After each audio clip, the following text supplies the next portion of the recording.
Hello, everyone, and welcome to the Delinquents, brought to you here by Roll for Chaos. It has been a while. We have some fresh new faces, fresh new characters, and a brand new season of a game with a bit of madness involved, I'm sure. So, without further ado, let's get to each one of these individuals. We'll have them introduce themselves. Tell us who they're playing. Give us a refresher about who these individuals are, or give us some information on first-time character details. We did talk a little bit about these when we ran the epilogue before, but for those of you that weren't there, today's the day. So, first off, we're going to go at random as usual. This time, we're starting with Nora and Clarion Bell. Holy crap, it's me! Hi, my name is Nora. My TTRPG presence is at Azedadine on Twitter. And I stream sometimes as... Are we doing that? Or are we doing just characters? You can just give us who you are. Okay. I mean, we'll do it again at the Hi. end, so for social. Okay, But... I'm so sorry. I was just... You said my name and I just started the spiel. I'm playing Clarion Bell, your psychopathic robotic medic, and this is Oliver. Yes, my cat, who is playing a nuisance. Hi.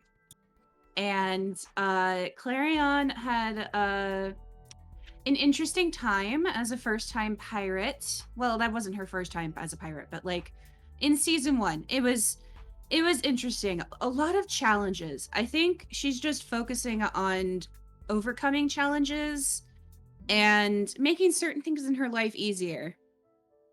I feel like we'll put it that way. A lot of challenges was a vast understatement for what she went through, especially as a medic on board that ship.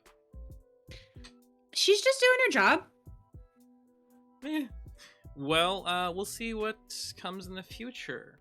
We've got a little bit of a different look to Clarion now, some different ideology kind of coming forward, maybe being revealed after all this time. And I hear there's some old familiar faces out here in the worlds that might be a thing for Clarion. We'll move on from there to Jackal and Conrad Gravo. That's you, Jackal. Oh no, you're quiet. You muted? Of course I'm quiet. I'm always quiet. My name is not important. You know me by now. But you don't know who Conrad is. Conrad is a bit of a monster. Just, communicates in grunts and growls. Some say he's a little animalistic, but he gets the job done. If the job is violence. Conrad is the latest conscript to the Delinquents, following Amos's departure, so no more giant blue wall of body to protect the crew this time. Conrad's a little different. Conrad is if Amos is the Titan, Conrad is the pilot. Fast, nimble, agile, quick with a knife. More to follow. Conrad himself was somebody who is not entirely unfamiliar with pirate-type work, but is more along the merc lines. I'm looking forward to seeing what happens with Conrad and what demons lurk underneath the surface of this individual. And thank you very much, Cam Steer, for the bits. It's been a while, but we missed you, and we're glad to see you back out there in chat. And we're going to move along from there. Oh, by the way, that is one ace to every single one of these crew. Go ahead and add an ace on there as well. Thank you for that. I'm sure they will never need aces ever in this game, ever at all. We're going to move from there straight over to Atomic and Umbra. Hey everybody, I'm Atomic. You can also call me Atomic Zero, depends on what you want to do. And I am playing Umbra. Umbra is, let's just say, a character. He is a little cuckoo for Cocoa Puffs in a lot of different ways. He is, quite frankly, someone who is gripping to reality in a lot of different ways while trying to maintain momentum on his goal. I'm trying not to give away too much, but he is a very magical person, and if you could tell by my stats over here, it's going to be a very interesting time. So stay tuned for the surprises. We'll see how that turns out. I mean, Magic and Aether and Steamworks, it's not OP or anything. Nah. And we'll move right along from there, speaking of not OP, to Benjamin and Roland St. James. Hey everybody, I'm Benjamin. You can find me on Twitter at ttbenjamin1. I won't go through the whole thing because we're going to do that at the end. I'm playing the Reverend Parson Roland St. James September, who is a holy man who walks an ephemeral trajectory that he calls the path. As for what the path actually is, if it's a moral question or some kind of a destiny thing, he's pretty vague about that. Definitely not a cult leader, though. I just need to make that very clear that Not that a is cult leader. not what he's doing. Roland is, I guess the best way I can describe him is a pirate tourist. He has decided to sign on with the Delinquents. He did so late last season to experience a life of lawlessness in order to gain greater perspective. And that's it. He's an open book, and that's pretty much the deal. Yeah. I mean, he joined for the lawlessness, but complained very loudly continually, as all they seemed to do was try to save the world from various things. That's true. The big perplexing issue with Roland was like the Sparrows are actually too moral for him. But now that this group has sort of broken away from the Sparrows, he gets to live that pirate fantasy that he had in his head. Yep. Oh, we'll see how this season goes by comparison. I mean, you had some booty, but then you lost the ship. So does that count anymore? I mean, Roland is quite thick, so booty. That's not. yeah, well, he's got all the booty the ship needs. Is that what you're saying? We'll move right along from there to Kai and Leife. Well, I'm Kai, and I'm playing Leife. He's the captain. Is he a captain anymore now that he's been de-winged? Technically, only if the people still see you as one. But do the people still see him as one? That's a question. Leife last season made their ship blow up almost. It's almost entirely his fault. Right after he got grandfather, stole it from the hands of Dead Iron. The ship blew up, and now they've been de-winged for his purposes because he has taken over as captain and hopefully is trying to continue to find the gemstones out there from his old Elven monarchy. The Ioun stones, of which you have 2 now? Yeah. You've got one that seems to be using some mind aether, and one that seems to be focusing on body aether, which could come in very handy and assisting any medical necessities that your crew might have, so that's good. We'll move right along from there to Gwen. Beatrix, your turn. Hello, hello. I am Gwen, also known as McSherry over there in chat. And I am playing Beatrix. Bea has undergone some changes since last season. She's lost the vast majority of her father figures. And so she's feeling a little rebellious, a little emo. She's following the path of Space Mom and ready to wreck some empire.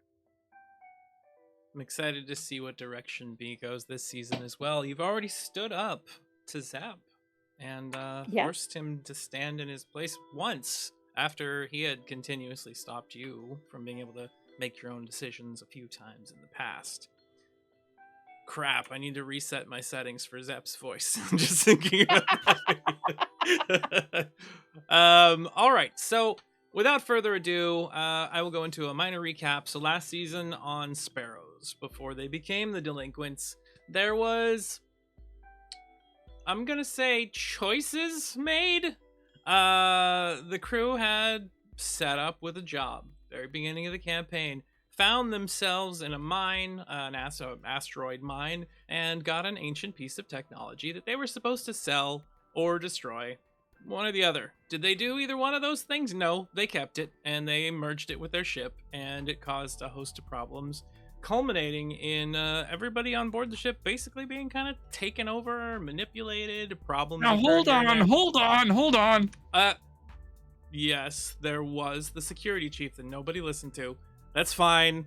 From there, we happen to have had them have a run-in with one of the Aethersphere's foremost trackers and bounty hunters, and unfortunately, a crewmate was lost and rebuilt by that same AI that they had brought on board their ship that had horrible intentions for all of them. They happened to chase down some of these stones that they ran into, something about an elven crown, a lineage, some sort of legend. Turns out that one of the crewmates happens to be elven royalty from the days back, and might have a line straight to the throne of the Tael if he follows that path. Kind of being guided a little bit by his uncle, who doesn't always have the time just to stop in at random and actually speak to somebody. We found our way to Myocenas, where there was a bit of a showdown between a reconstituted Deadiron, the rest of the crew, and more Ioun stones were found. Fortunately, the Sylph got away with your ship, and Scarborough sacrificed himself as an effort to try to take them down and stop them from being a continual problem, thinking that all of you were dead. So he went out as he lived in a big ball of fire. Carrot escaped that madness, but just barely, and then, well, you were picked up by Jamie Hine and Yanli, who had decided to give you a drop-off at Saberhold Station. Upon arriving there, without a ship, without a good track record, and with a report that had come from your overseer at the time, Donnie, part of the Sparrows leadership, you were all grounded and told you are not allowed to fly anymore. For the Sparrows, you are going to be disbanded and then sent to different places. But it didn't quite work out that way, did it? Because you're all now looking for a new ship. You have run into some new individuals. You found this Salfiz Aether Coil, and he told you that he knows where a ship is. He knows exactly how to get it, as a matter of fact. And each and every one of you would benefit greatly from this vessel, which is a little bit smaller than the old one you're used to, is a little bit faster than the old one you're used to. It happens to have a cloaking field that you never had before, and has some other gadgets, tricks, and whatnot that it might be capable of doing. But he needed assistance, and he knew a mercenary who might be able to help with the strong arm part of what's necessary for this next event. So, from here, we open up a scene of a starfield in the background, kind of zooming in with a camera to this massive station laden with cannons, surrounded by vessels traveling to and fro, parking and docking. Saberhold, pirates, I guess, hideaway, basically. It's the capital for pirates within the Aethersphere. Every single person that flies to and from here is held to a strict code just to make sure there's some sort of civility and order. But most of that comes down to, don't harm Saberhold or the people that work here. Everybody else is fair game. Whatever you want to do, you're pirates after all. You do those things.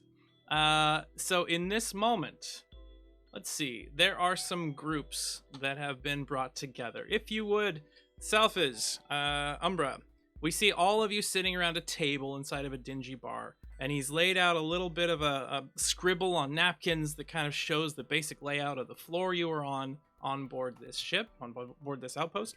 And you are going to give us number 1, if you would. You're speaking to them about your plans. Okay. And have I, at this point, have I informed them about any of the previous ship information, or is this purely just number 1? This is purely number 1 so far. You have told them you know where a ship is. This is part of the planning process. All right. Come in. All right, come in. No, seriously, come in. I don't speak that well. Come on. Okay, that's enough. All right. So, this is what we're gonna do tonight, okay?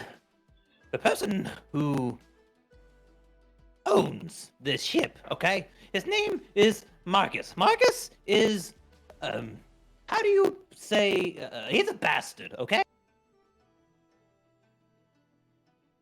And then you should feel no guilt in terms of doing anything to him. It's fine.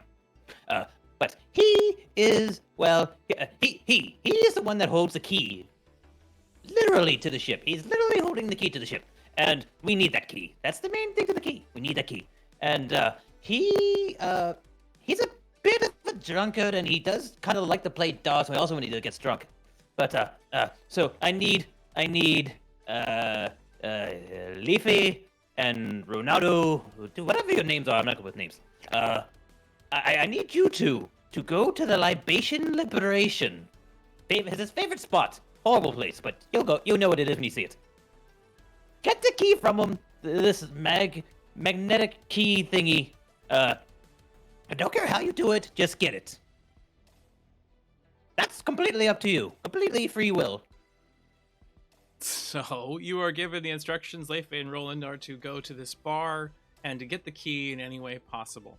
And the scene starts to kind of warble out and fade as we see Leifei and Roland kind of running down the streets. Something seems to have happened. Give us what your statements are as you're running from something, Leifei and Roland. Whichever one of you wants to go first. God damn it, Leifei, I told you not to beat him at darts. Well, I thought it was just a game, but now... As they're sprinting away, we see them spinning around a corner, a bunch of individuals in these heavy masks chasing them down. The Entropy crew, the individuals that work for this Marcus Crowe in their scary death helms, all running after them down the streets. We see them like sprint and slide around a corner, running further and further away, and these other individuals just hot on their tail. We switch from there to Self is speaking again. Give us your number 2. All right. So, the ship, the Euclidean. Just remember, write that down. It's the Euclidean. Very specific name to the ship. It's going to be locked into the bay by the Saberhold security team, okay? It's a bit tricky to bypass the security around those. But, the harbor master relay isn't too far away. Bay and Clarapon, I need you two to get inside somehow. Disable these locks, and if you could, kindly disable the docking bay's turrets, at least temporarily while you're in there. That would be very, very helpful. We have Clara Pond. That is not a bad name. we have the scene starting to fade out when we see Bee and Clarion standing inside of a small room with a bunch of lights flashing everywhere. What is the first thing that one of you says?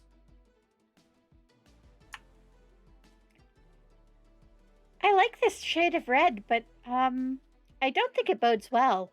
Also, if he's not good at names, are we really sure that the ship's name is the Euclidean?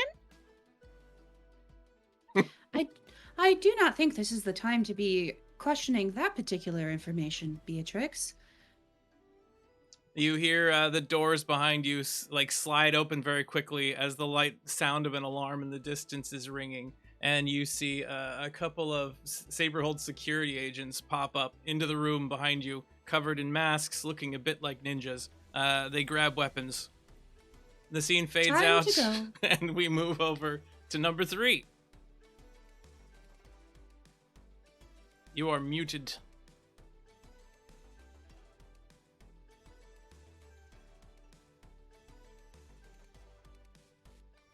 Testing. There you are. That's weird. I wasn't. Something's up with my my mic system tonight. I apologize, folks. Anyway, so Conrad, you and I will make our way over to the ship itself. Crowe, the bastard, he is likely to have left behind a few guards. We will need to subdue, how we do, and we will have to do some in a way that doesn't upset the Saberhold's policy. You know how they can be. So long as we don't cause damage to the state. You just cut out again, like right there. That's weird because nothing should be cutting out right now. So. Check your mic cable. Yeah, I think. No, it's not the mic cable. I just did it again, and it should be fine because I'm still getting everything on my end. It's still full bars, which is why I'm not sure what's up in the system because I completely re-bypassed everything, so it should be going straight in. So no idea. Anyway, So long as we don't cause any damage to the station, it shouldn't be that big of an issue. But we will have a short window for us all to do this before we need to put the shit together with the outpost. The scene begins to kind of warble and fade again. We see Selphis and Conrad standing on a docking bay edge, a couple of soldiers kind of smoking in the distance, a big fire that started, and these very large turrets turning towards them. What do you two say? This is why I don't work with you anymore. This But always it's so much fun! happens. You're always boring live. I bring excitement to your life. I will use you as a riot shield. As Just the pick me up and run. As the two of them shout, we see 15 minutes prior, and we now see all of you stepping out of the bar with the plan in mind, preparing to head out and do this job. If you all would, give me an initiative roll so we can see which teams are going first as we have this giant map here. The red squares that are there, if you can see them, the one in the blue section is where the security offices are for Saberhold that control this level and the docking bay. The red tiny square out there on the docking bay next to the little ship is where Conrad and Umbra are supposed to head to remove the security threats that are actually protecting the Euclidean that belong to Crowe. And then the square inside the yellow section is the Libation Liberation, a bar that is located in this area and one of the stomping grounds for Crowe and crew. So what do we got? Let's take a look at these numbers real quick. We got an 8 from Beatrix. Now, whoever's got the high or the lowest initiative in your group is when that group is going to act. But if you're in a situation where you have to fight something or do something, you'll go on your own initiative from that point forward. Conrad gets a 10. We got a 23 for Roland, because of course we do. We've got a 17 from Clarion. We've got an 11 from Leifei, and we've got a 16 from Selphis. We have a pretty good range here so far. I want to say that was a nat 20 that turned into a 16. Nat 20 that turned into a 16. Aw, dang. FYI. You did get a nat 20. So, Selphis, you are going to get to go first or choose who goes first in this moment. So this is the moment of the plan? This Or is this the right moment after the of- plan is broke, and everybody's getting ready Okay. to go out and take care of their parts. I would say let's go with team number 2. Team number 2 is going to go first. So that's going to be Nora and Gwen, Beatrix, Yep. and Clarion. You're going to head out first. So you can go ahead and use your move distance to start heading in that direction. I'll tell you what you see as you go. And so as you leave, do you say anything to the rest of the crew? Do you give last statements? Anything like that? Leifei, I know you're really, really good at darts, but try to be less good. Why? Some people don't like it. That's all. I've never gone easy on a single soul. Good point. I Kick think his ass. easy on Amos in the end. So, I am taking a look at everything that's going on. Atomic, your audio is so messed up on occasion that it's being heard by all of our audience. I have to temporarily pause. Is there a way for you to, like, disconnect and reconnect it or restart it or something? Maybe turn off the setting inside of Discord and then restart it as well. We'll see if that helps. Sorry to hold up everything here, crew, but he has a lot of talking parts at the moment. We got to try to make this work as best as we can. But we are moving forward at this moment with B and Clarion. So, after your statements, did anyone respond to that?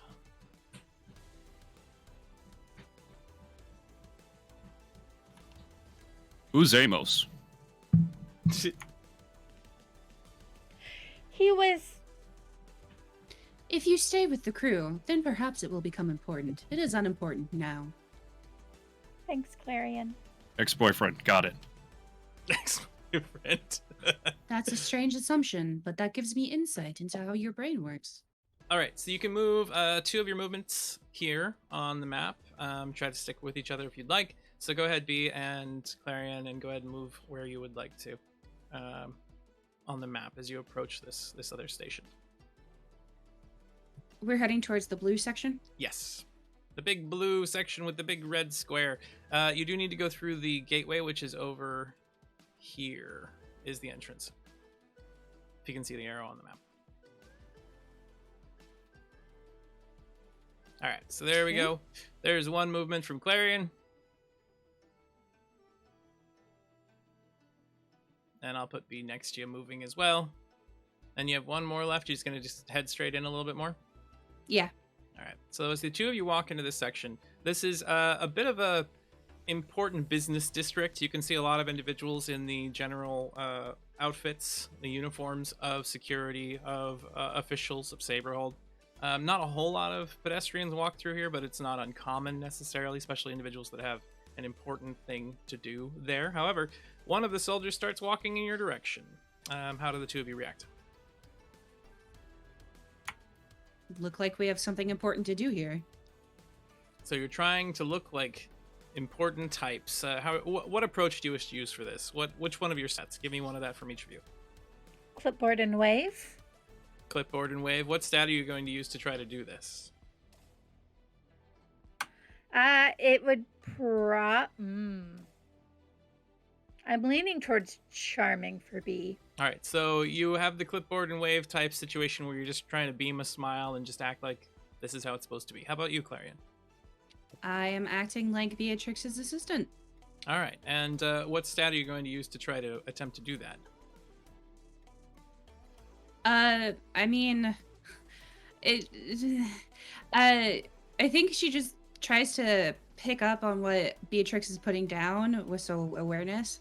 Okay, so you're trying to be aware of everything that's going on, trying to keep your head down as necessary, and just trying to be the assistant. It's helpful because you're an automaton, and they're quite often used as assistants. So B, go ahead and give us your roll, and Clarion, give yours. You're going to be assisting B in this moment. B, of course, looks like a child.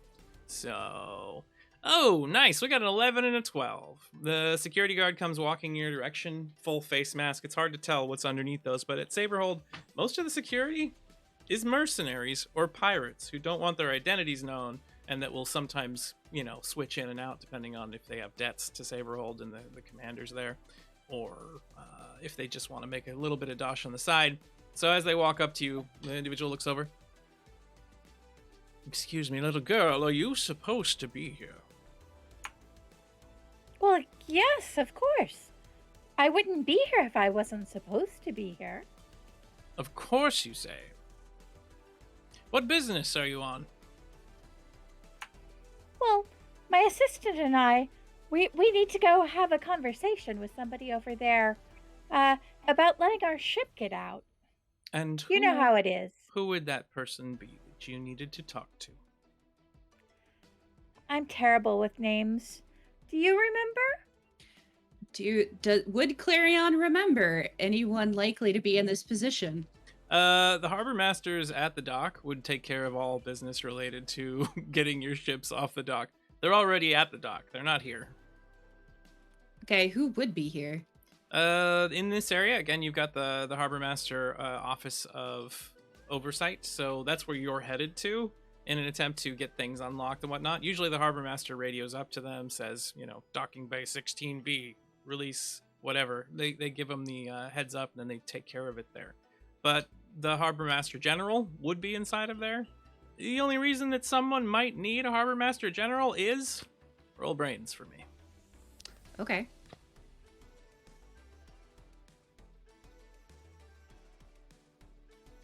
$16. In the case that there was some sort of damage or something done to your ship or the actual docking mechanisms themselves that nobody has noticed, or if you had some sort of problem, or if you've been greasing palms and are looking for some sort of favors to be completed, something along those lines. Okay. We are going to see the Dockmaster General. Did you forget? Young mistress? I have not been... Oh, you're saying it to B. Yeah. Sorry. I remembered. I just didn't remember his name. You know how it is. Of course. His name is... Can I make up a name? Or would I You remember can make the name? one up, sure. There's a bunch of different harbors on this vessel. Saberhold has many different floors, so I mean, they could be just about anybody. Your ship, when you previously docked in the Sparrows main headquarters, are about 3 levels lower than this. So I wouldn't necessarily have any reason to know. Not that I'm aware of. I mean, in preparation and planning, maybe you got that information beforehand. Salthus did talk to you a bit about what the plan was going to be. I'll let you put it to chance. So give me a brains roll. If you get an 18 or Okay. higher, you know the Dockmaster's name. 19 with a 19. Give me a name. That's their name. The dock master is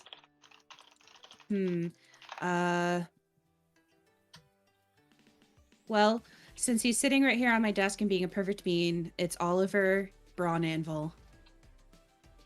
Oliver Braun Anvil. All right. So Oliver Braun Anvil is the Dockmaster in this area.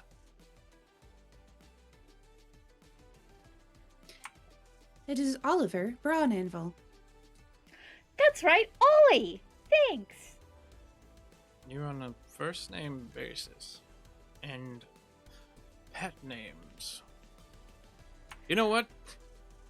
Yeah, I'll take you to see Ollie. If you'll just come this way, please. You see him put his hand on his weapon and then walk behind you. B, you're smart enough to realize that he's escorting you in security fashion rather than just bringing you there. Okay, I'm going to have to lay on the little girl a little bit more. Let me see the best way to do that.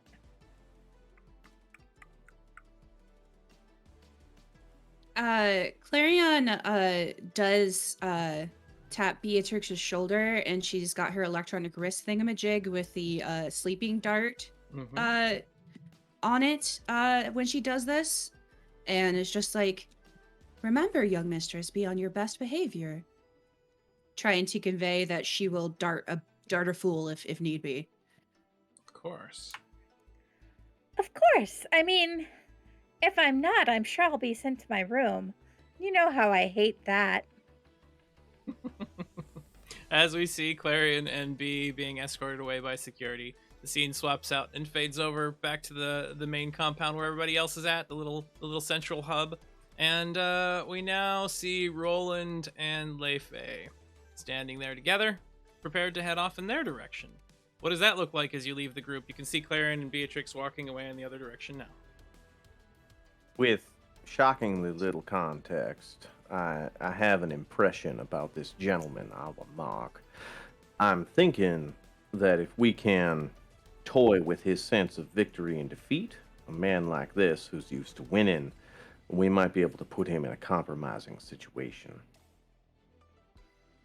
You're saying maybe getting him mad might... Getting him mad, but then... Now, hold on. This is the prestige in the magic trick. But then giving him his victory that he craves from the anger makes it all the sweeter, right? So I'm thinking I'll go in, challenge this gentleman to darts, and cheat out my ass. And then... and then perhaps lose at the last moment to give him an opportunity to face the finest dartsmith in all of Saberhold. That is, of course, you, Brother Leifei. And then, if you throw it, perhaps he will be so embedded in the throes of celebration that we can just lift the key straight off him.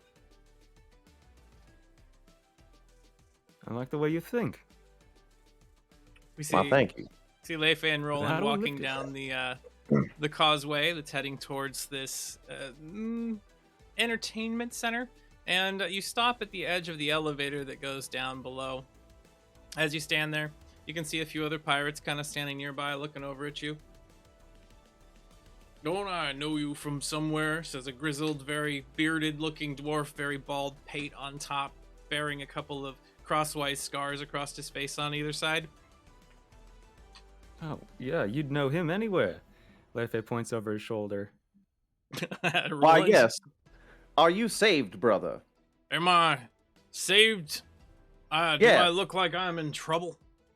From your witless ways, from your directionless life, are you saved, my friend? Are you calling me dumb?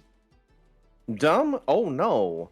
By no means would I call you unintelligent, a man of such powerful stature. However, we are all misled by the slings and arrows of the etheric fate. What are you trying Roland leans in really close. Have you heard of the Eternals conspiracy? The Eternals dark- conspiracy? The darkness within? I have not. What is this? Manipulating us from the shadows, you understand, my friend. Oh, I have heard that Eternals are sometimes very manipulative, yeah. Not just sometimes, they're actually in charge of anything. And if you are not paying close attention, and then Roland points at his woven headband, which I'm not wearing because I'm a really bad cosplayer, as you can tell from the fact that I'm wearing a t-shirt. Roland points to his woven headband, and if you don't have the proper protection, my friend, they can invade your very mind. Give me a charming roll real quick. All right, sick.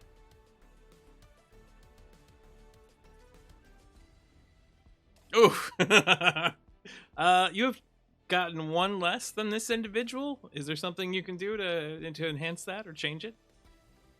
The generosity of our willing chat. Call on chat to give him a +1. I'll give you 10 seconds just because there's a delay on everything here. So Can him and his allies standing Lefe try and nearby. help? There is a +1 from Good Gamer to roll it. So you gain that and you succeed, but only narrowly. So he looks at you a little bit suspicious. You can see in his face he's dealt with a lot of, well, crooks. Because, I mean, you are on a station full of pirates. And thinks you're definitely trying to sell something. But is nervous enough about the product and about what you've said that it's got his gears turning. So he looks at you and he goes, so you're saying that headband will protect me from invasive eternal thoughts? So, cards on the table. Roland's whole goal is to come off like a crazy conspiracy theorist so that this guy does not want to talk to them anymore. Oh. Well, he seems interested in your headband now. Not my headband. My headband is protecting me. My eyes are clear. Can you see them? You got glowing eyes. Wait. Yeah. You're not. And protected from the influence of Eternals. Correct. Yes, I agree. Your observations are astute. You are precise. You are like a panther in the jungle. Panther in the... I'm more of a badger type. Tell me a little more about how do you know all this? How do I know all this? Because I was a victim of it. Long ago, when I was but a wee man, I suffered from the influence of dark and cruel Eternals. That's right. And they compelled me to do things against my will. That is how I know. But I broke free, my brother. And you can break free too. I'm not currently handcuffed or anything, so I'm not quite getting you. He looks over to Lefe. Is your friend okay? Has he not? Oh, why is he taking so long? After all, we should probably get him into the advanced tier of all of this. Advanced tier? What are you talking about? No, Brother Lefe, he is not ready. Brother He looks Lefe. like he has the eyes for it. Are you? He looks over at the medallion you have around your neck. Yet. A holy man? In this day and age? Why, yes. I am a holy man. How about A you man peddle of your God. wares over there on the other side of the elevator? You see the guys like back up and kind of stand away from you and turn. You hear him grumbling a little bit, always trying to sell hogwash and nonsense. I told you they weren't ready, Brother Lefay. I told you they were not ready. You did not listen. Your ears are plugged with wax, just like them. And the Reverend goes on a rant that makes no sense. You see them like if you're actually paying attention. All of them standing in the corner away from you are visibly having their shoulders like raise up in tension as you're talking on the other side of the room.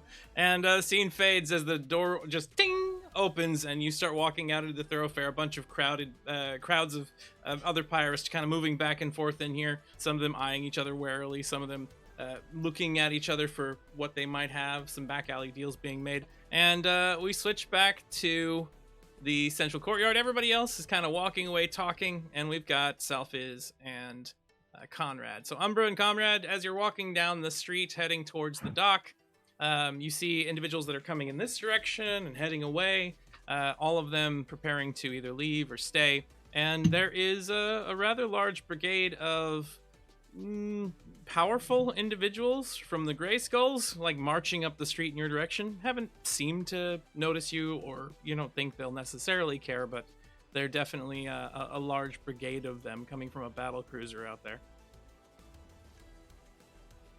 Lore question. How tall is Selphus? I'm 2'4", I think. Yep. And Conrad's like 3'3", I think. He's 5'4", I'm 3'3". He's 2'4". 2'4". He's a gnome. Oh. Yeah. So. Itty bitty. Wow. Yeah. Back to the story.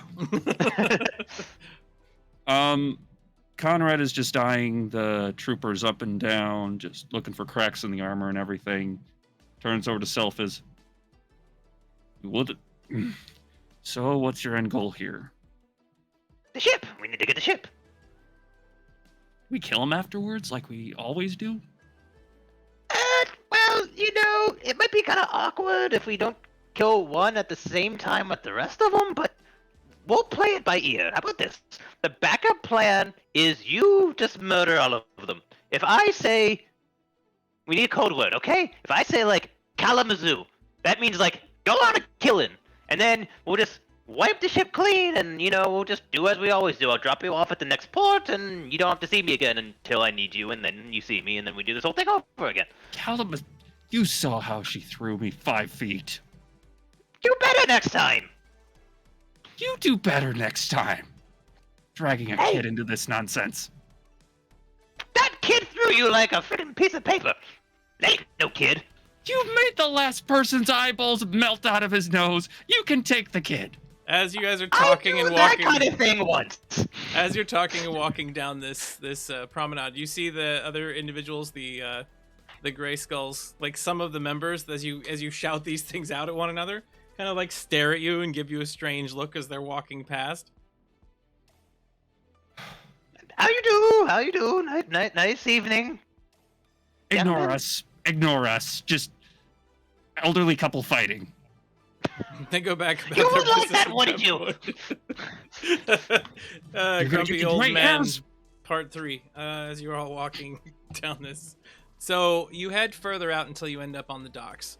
As you have approached the docks and stepped out, you see some security that's Saberhold security standing around. There are massive turrets that are just constantly slowly rotating out in this area that keep an eye on defense when it comes to the station against anybody exterior, but also very capable of decimating and fragging anybody interior, turning you into nothing but giblets. There's a rather seriously massive battle cruiser off to the side with the giant gray skull painted on it with the demon horns and all, the whole nine. Energy kind of flowing off of it. Seems like they've taken a bit of space here, actually taking up, I think, 4 spaces for other Aether ships. So, and you see the small vehicle in the distance, the Euclidean. As you were staring at the Euclidean, you remember the last time that you were in its presence. What is that like, Umbra? What do you say, or what do you think in this moment? The memories. Man, I really miss this ship. I really love this ship. I don't know if you were around when I had this ship, but this one used to be mine. It was much better when I had it. You see what he did there? That color is all off. But he did leave me for dead afterwards. You know, it's kind of a bittersweet moment right now. I'm a storm of emotions, as they would say. You know what I mean? A storm of emotions, as they would say. Yes. Oh, yes, I do remember. I do remember. They cleaned up that bloodstain rather nicely. But That was my bloodstain. yes, I know. I put that there. As you are standing there staring at the bloodstains, as you see the boxes nearby, the shadows surrounding the edges of the ship kind of reach out towards you, Umbra, and start asking you for things. Give us back. Give it now. One. We need. We deserve our blood. You see, like, my eyes start to, like, go blacker and blacker, because they're usually, like, very, very light, silverly gray, and they just start filling with black and filling with black and filling with black, as I just, like, stand there, like, jaw agape. Conrad brings their fist down on Umbra's head, trying to knock him out of it. Dong! The shadows Blood, fade blood, and blood, dissipate quickly. Blood. I mean, yes, there's the ship. We might as well get going. Don't ask questions. You continue moving until you're near the docking bay that the ship is on, and you find yourself a couple of big boxes that you can kind of hide behind as you look around the corner, and you see 3 soldiers that belong to the Entropy crew, all standing there in front of it. Speaking at the moment, give me an aware roll to see if you can overhear them. This should be good. This should be good, he says as he rolls. 19 from Conrad, Yes. nothing from Selphis. You can't hear anything. So I got a Conrad, 3. you hear them in the middle of some sort of debate about I think, or you think, that it is their suits and safe tech. So one of them's like, and really, running the entire time while weeing, I mean, to be perfectly honest, I don't think that would be comfortable. And then the other one standing nearby goes, but seriously, I think we should have someone. I mean, have you ever ran a marathon? I mean, you run for 4 or 5 hours and you gotta take a leak. You think you just gotta go on the run if you want to keep going? You're wearing safe tech and you're in the void. They should have like a recirculation system or something. The other one standing nearby is like, what? That is so gross, man. You know, we have to drink that reconstituted fluid. I don't want to think about that at the moment, okay? The last one's like, I'm with him. But what about, and he's like, no. Okay. You have to do the things. And you know, sometimes when you have, you know those tacos you buy that are down on the 2nd floor and we're in the middle of combat, right? And you just can't take a break. You really have to make things work and not die. So there should be like, and the other guys are like, gross, dude! You're not missing out on much. The scene fades from there as we head back to B and Clarion as they are escorted into the facility. Coming around the corner, you see officials and whatnot walking to and fro, and you find yourself moving into a rather large building. As you step inside the front office, there is a attendant there just sitting at the desk. Bunch of papers around. They're kind of signing some things and talking to some other individuals. The security guard that was with all of you starts escorting you up there. So these 2 claim to have a meeting with the harbor master, Braun Anvil. And you see the lady kind of turn to you. Oh, do they? Okay. Can you give me your name, little girl, please? Looks on the list. Can I see any of the list? Give me an aware roll.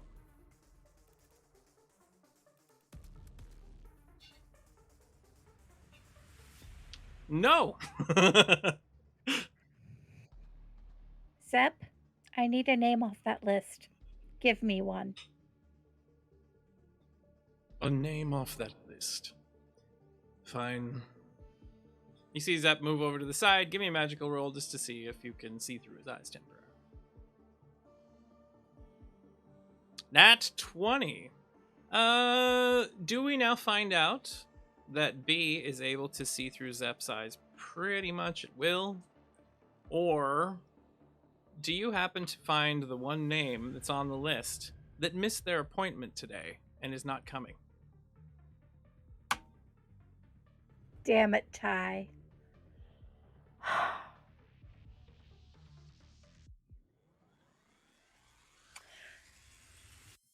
I'm gonna go with number 2. Safety first. So you see Adira Greyhawk as a name that's on the list. The very first one you're able to see before the thing kind of moves around, and that's the one you can remember. It should be under my mother's name, Adira? Adira Greyhawk? Adira Greyhawk, you say?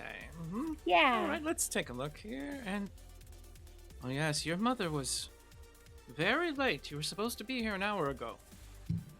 I know. She sent me because she sometimes drinks, you know, and she was just really thirsty this morning, and You see the There is also a malfunction with the head in our quarters. that didn't help. you see the administrator kind of looking over at the security guard. You can go pirates, am I right? Well, I will let the harbor master know that you are here to see him at this point in time. You'll have to give us a few minutes. If you'll sit down in the waiting room here, I will get his attention, and we'll allow you in shortly. As my mother's assistant said, our head is broken. Do you have one I can use? Let's see how much this person cares for children. Give me a high or low, B. Hi. She Nope. kind of thinks about it for a second. Are you sure you can't hold it? I mean, this is for Saberhold employees only. I've been holding it for the past hour. Well, then you're very good with your bladder. I'm sure you can hold it for another 20 minutes. Which chair should I sit on, ma'am? Which one's easiest to clean? The plastic one. She like points over to the chair. B will Please. do the pee dance over to the chair and sit there Kind with of her legs crossed and kind of wiggle. wiggling while you're sitting there temporarily. So as the lady like gets up and moves back into the offices to go find the harbor master, what are the two of you doing as you're sitting there? You see ferns around you, a bunch of chairs around the edges of the room, the large desk in the middle, the two doors in the back that seem to lead into the building itself. There's one security guard who's absentmindedly standing nearby and reading something. You know, the worst part about being a kid is when you have to take a nap. It's not fair, and you never know when it's going to happen. Has be And like B's eyes will shifty dart eyes towards towards the the security guard. Oh, okay. Yeah, Clarion will activate her electronic wrist thingamajig and try to discreetly dart him. Give me an attack roll with the thingamajig.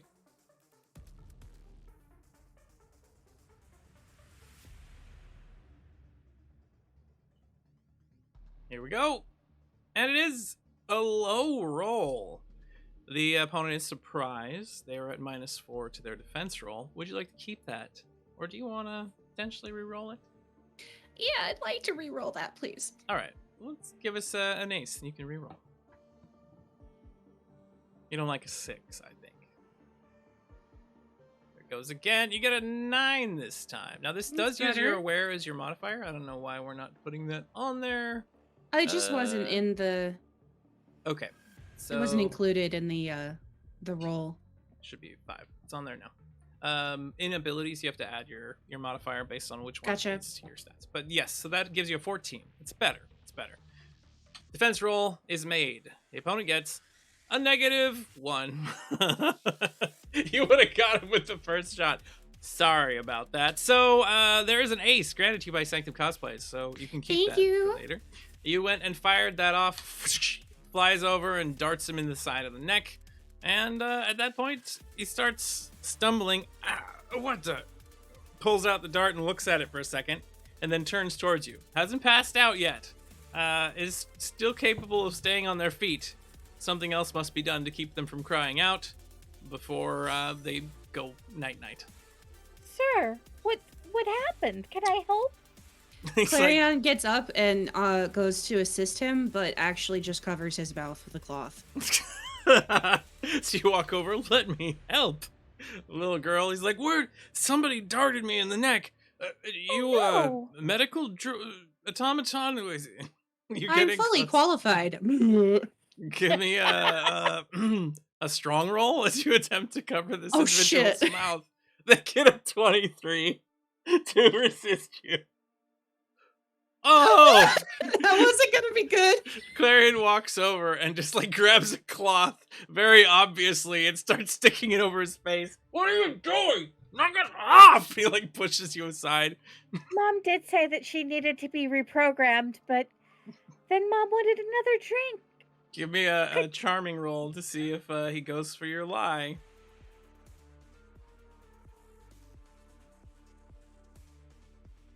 And he just goes, oh, you should deactivate this thing then. Turn it off. Yeah. I'm just counting down, like, when is he gonna pass out? So, do you take any action that might make him feel more comfortable in the circumstance, or is he about to yell for the security? Bee's gonna walk over and take his hand and talk about how this is her best friend, but yeah, she should probably be turned off. And oh, it's so sad. Will you sit with me and be my friend? Apologies. I misunderstood. Clarion stands back and looks like she deactivated herself. As your head goes down, Clarion, you look off to the side and there's a small first aid and medical cabinet nearby, and you can see a bottle of chloroform.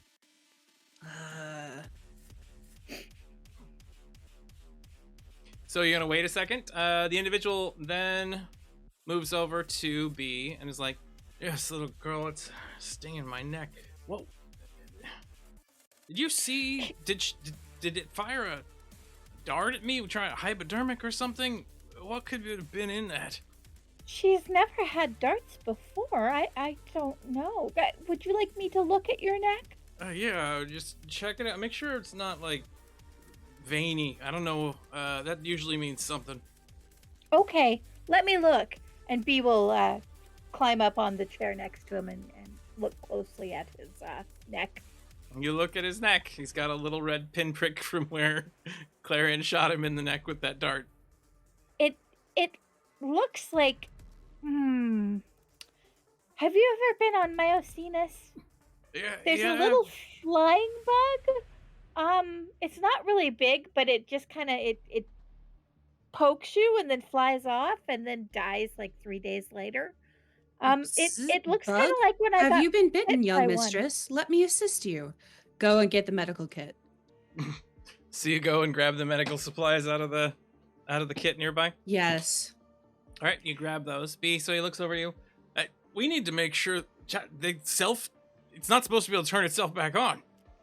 Mom has it programmed so that when I say certain words, and we were on Myosinus just before this, so I think it must react to bug. Sorry. Oh. Tough roll coming in.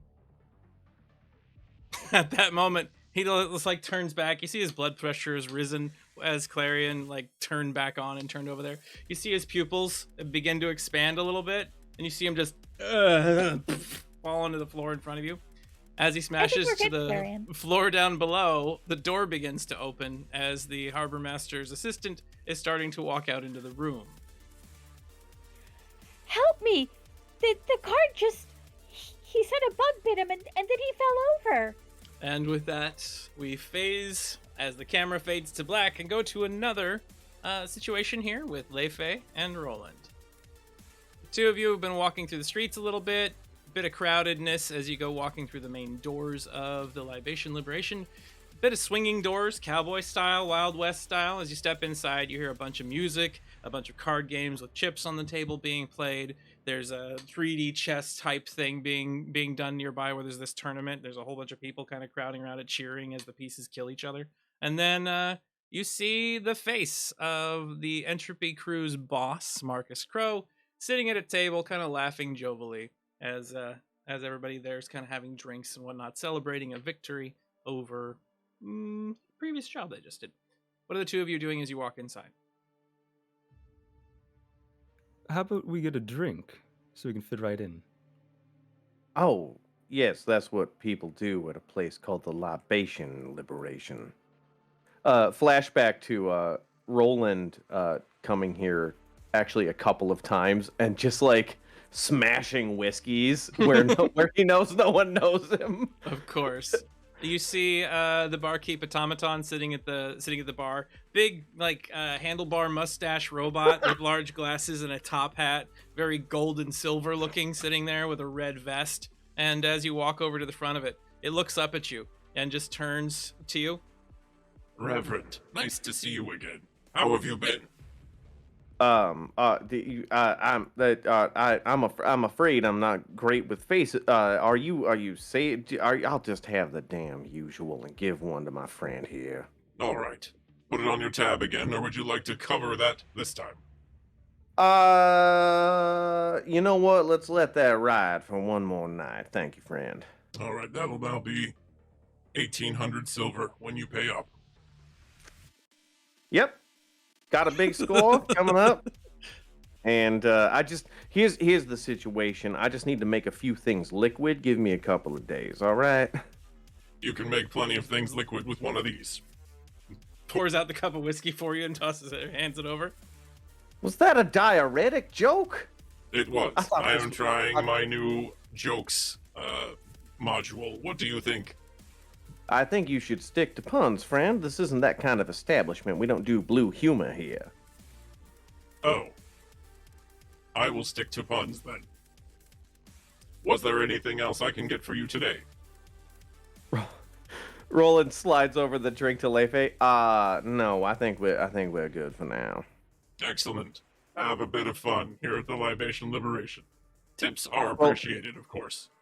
Yeah, yep, no, I'll include one when I cover them. And then he turns over to Lefe. That 1,800 silver, that must be a rounding error. I'm not sure how that happened. Yeah, they do that all the time around here.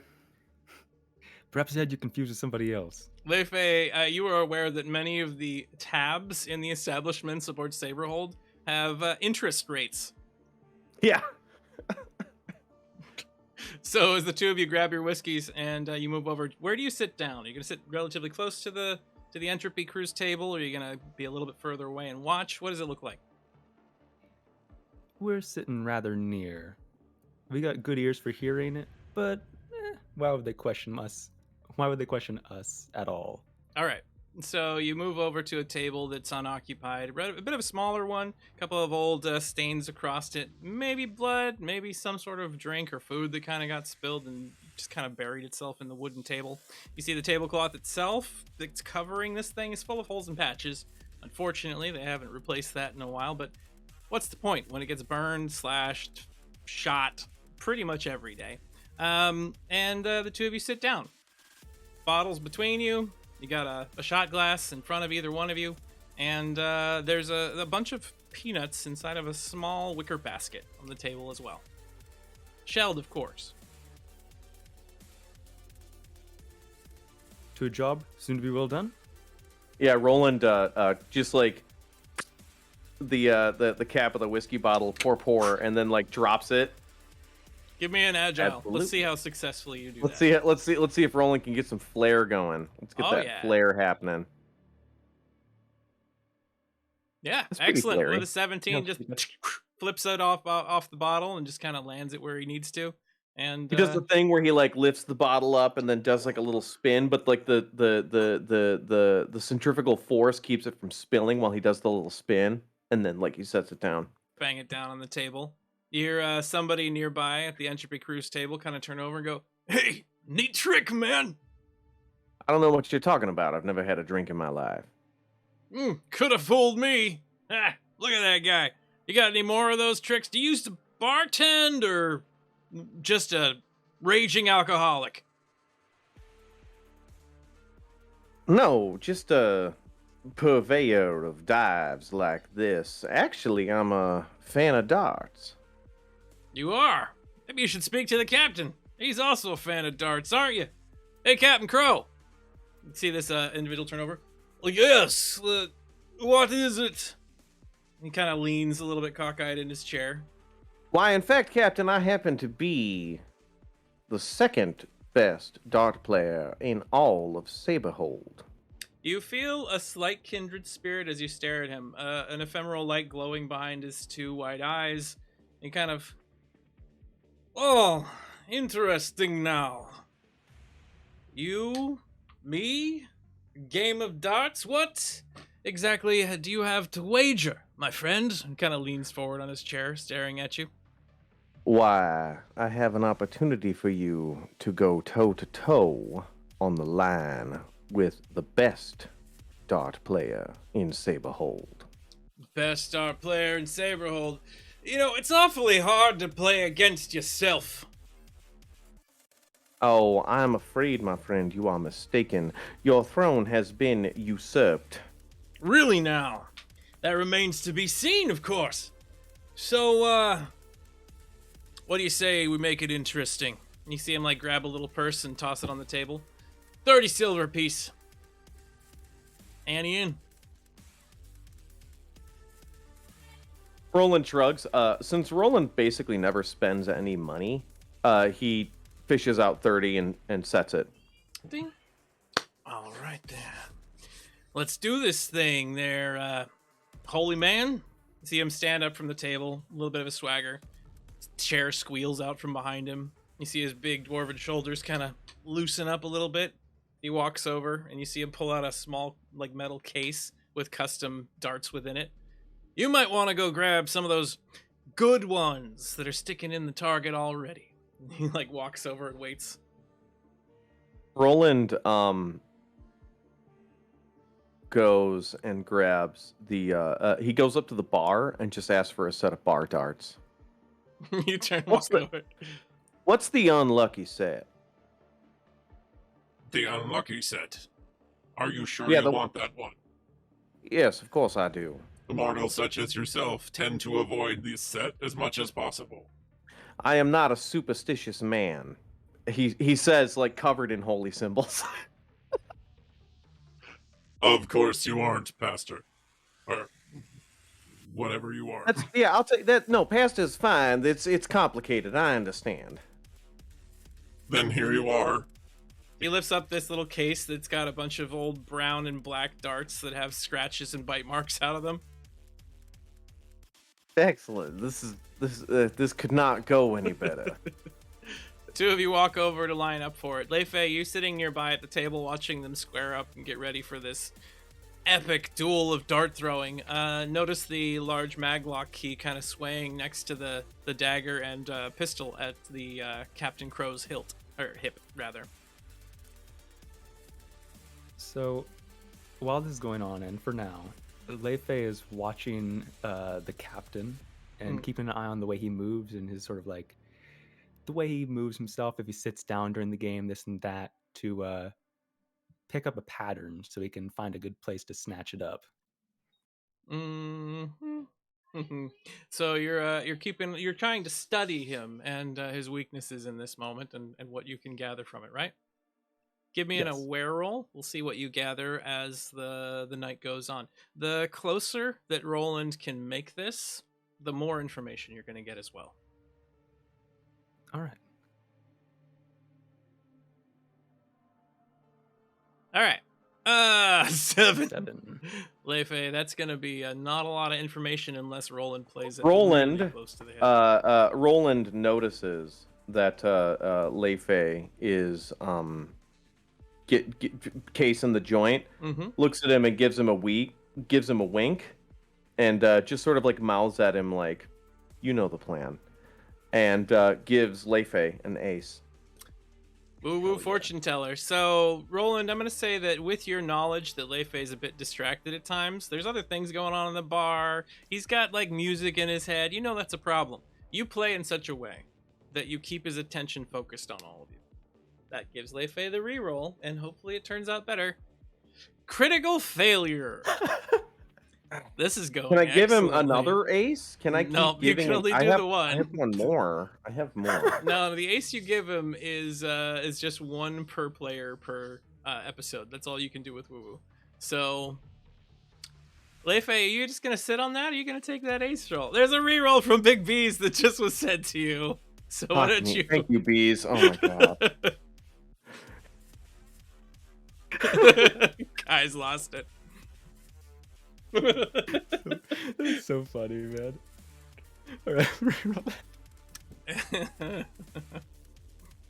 A 3 again. Yes, we're back to 7. All right. Are you staying there, Kai? Are you gonna use that ace that you have? We're due. I mean, we're this deep into the river. I've lost both my paddles. I'm gonna try and like butterfly it forward. We're butterflying this raft forward. All right, butterfly the raft forward. Here comes another ace. Oh, I thought that was gonna be a 2. Ha! All right, well, a 16 is better. So we see Roland line up. We see him grab a hold of these old busted ass darts. As the Captain Crowe steps out there and grabs his first dart up, it just looks like a cylinder, and you see the needle point just click out one end, and then the fins just pop out around the back of it. Roland, as he's like getting ready to, now you know the springs in those throw off the balance. I had these expertly crafted. I know exactly what they feel like. Yeah, sure. No, no, completely. No, you're the expert, of course. You're the best dart player in Saberhold. Yeah, absolutely. You wanna go first, or should I? Why, that's up to you, my friend. Dealer's choice. Let's see what you're made of, then. Why don't you step up to the plate? The Reverend just walks up, pulls a dart from the case, and then throws it, and then uses inner fire, subtly. So I don't know if I need to like use an overload for this. Use overload to do that. Some yes. chaos here, subtly, to decrease the actual visual effect of this. Channels wind and just like has the wind just like land it on the triple 20. Give me a magical roll. Here we go, boys. Here we go. That is a 12. So that does succeed enough that it carries. I will still have you make an agile roll just to see if you hit the triple 20. But your roll target is only an 8 or higher in order to do so. Otherwise, you're going to miss, and it'd be in a lower spot. Be a little embarrassing, yeah. There you go. So dart, you see it. If you hadn't done that, you notice that the wing ends on this cause it to start spinning rapidly and kind of falling. You kind of drift it up, and suddenly the dart just into the triple 20. He looks over at you. Now, hot damn, this might actually be a game. See him grab that dart, turn and toss it as well. So how long does inner fire last? One scene. One scene? Yeah, so it's just going to be a little nudge each time. In Okay. my favor, against his favor. So you're gonna nudge him a little bit this time away from what he Nudge was him a aiming at, little, or- just because I still want him to hit. Like, he's a good dart player, but it's just like... All right, so you toss the dart off a little bit. Give me an aware roll, please.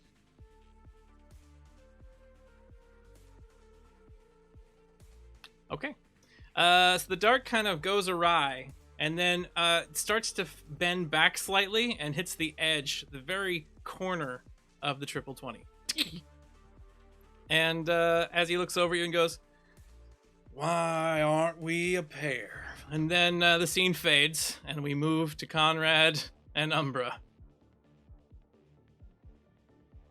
Conrad and Umbra, you happen to see that box. You see those individuals there. You know you need to get rid of these guys one way or another so you have access to the ship. So what do you do first? In this case, since we're so close to it now, it looks like Selfies. You're going first, Umbra. Okay. Do these individuals do they look like large individuals, or do they just look like average size? You got probably 2 human-sized individuals and one that might be an orc, about 6-7 feet tall, right in between there. And is like right off the dock, is that like falling to eternity, or is there like a safeguard or a bubble or something? Or There is a field around it that keeps things gravity-wise pointed in towards what's considered down. If you were to knock them outside of this, they would fall down to the next floor. And how far away is the next floor? About 20 feet. That's not really gonna do it now, is it? Now you know that How there close are could I? you know that there are Go on. cameras watching these docks as well, but so long Oh, as there you are. don't cause any damage to Saberhold, a lot of the times Yeah. the security here will look They the just other don't way, care. unless they've been paid off. How close can I get to that? Actually, no, range 10. I'm well within range 10 right now, right? Or am I close? You are at range 11 to the back one, but 10 to the other ones, basically. Okay, so I'll move up to range 10 for all of them, and I want to invoke my contagious badness. Oh boy! And you can target somebody with that, and then it would jump between targets. Who's the first Yeah, I target can you're throwing spread it at? jumping from the first target they look at, and they move to other targets within range 2. Yep. So I want to go with one of the first 2. Dealer's choice. I'll say the top one of the first 2, and then go clockwise. Okay. Now, in order to do this, they have to be looking into your eyes. So you need to actually get their attention first. Ah, interesting. So do All you yell out to them? Do you do something Yeah. that? And All right. So upon shouting, you see one of them Yep. like turn over towards you and look down below. Isn't that? And then you use your ability. RT16 resistance roll. The first one yes. is going to go ahead and try to resist the effect, and gets a 17. Oh, He has plus a 2. Damn it. Boo. So That's a pointless. unfortunately, yeah. So it didn't. It causes him a little bit. Yeah, he has +4 distractions, but it won't jump to the next person. So as he looks into your eyes, he goes, "Isn't that?" Ah! And he like starts grabbing his head. The guy nearby turns over and he goes, "What's wrong with you? What's going on?" The one in the back goes, Are we under attack? Do I need to draw my weapon? I'm not sure what's happening here. Conrad, what do you do next as you see them? All right, starting Conrad, go get him. Tap him on the butt. He slaps you on the ass. All right, Conrad turns, looks at Selphus, looks at the guards, and Beast Unleash. Oh God! So what does that look like, Conrad? Conrad doubles over, moaning, gasping for breath, just pain sounds like someone getting pushed through a wood chipper but enjoying it. What? And then a giant hulking canid beast bursts out of the shadows and tackles the nearest person to the ground. All right, giant shape comes out of Conrad, where he just rises up real big, and then he jumps at the first one that he can see. Tell us what type of attack type thing you do. The one that you can see that's closest is the one that is a bit deranged right now.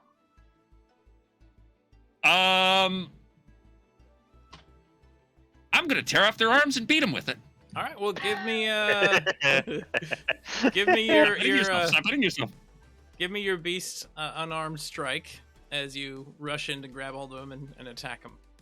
More like disarm strike. The opponent gets Oh. an What a 11 job. to protect itself. You get a 24. Go ahead and give us damage. Aw, a 4 isn't going to be enough to rip an arm off. Can I ace You can that? ace that, yeah.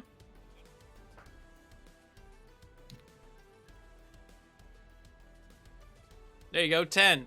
10 points of damage. So Conrad rushes forward, howls in rage. A big claw comes in, rips into this guy's arm. You can just hear it tear off metal and scrap, kind of shattering around it. And then you start beating him with the arm. Bang, bang, bang. Guard nearby. What the fuck is that? You see him like grab his rifle and immediately try to shoot Conrad with it. Bang! A gunshot goes off in the space. You see a bunch of security guards in the area kind of start watching, and you see a couple of them turn to each other and whisper over their shoulder, and you see money start getting put down on a table nearby as both of them start putting bets. That is a 19 to shoot you there, Conrad. What do you do? Would you just use defense, or do you have an ability reflexively you could use to get out of the way? Question. Yes. Is a reflective action before or after a roll? It's immediately interruptive, so it would happen now. Okay. Okay. I'm going to duck underneath it and close the gap. Okay, so go ahead and give me a defense roll. Nora, you get an ace, by the way, from KM Steer. 16 is not going to beat a 19. You're going to get hit, Conrad. Okay. All right, attack comes in. Bang! Gunshot goes off. And it hits you for 13 points of damage to your chest, which comes out of the extra hit points. So you can reduce some armor. You can use your armor to reduce some of that, or you can just take the full hit, 13, leaving you with 7 extra hit points. Let's go with the full hit because the armor's not on Conrad right now. That's right. Your armor has... No, you bought the stretchy armor. It's still on you, remember? You bought the one that expands in your form. Yes, I did! So if you want, you could have that, which would drop it down to 7 damage. No. Just gonna take the full? Okay. I'm gonna take the full. Okay then. So that leaves you with 7 extra hit points again. And your turn is over. Their turn is still continuing as the other one nearby then tries to jump towards you, stabbing in with a dagger with both hands, trying to just drive that thing into your heart. Give us another defense roll. And yes, just so you're aware, reflexive actions do interrupt what's occurring, so they happen before the roll begins, if you want. The opponent gets a 5 versus your 19. That time, Conrad just kind of twists and moves out of the way. The dagger just swings by harmlessly, and it is now Selphiz's turn. All right, I'm going to move my movement. So I'm going to move 5 to get as close as I can, which is about there.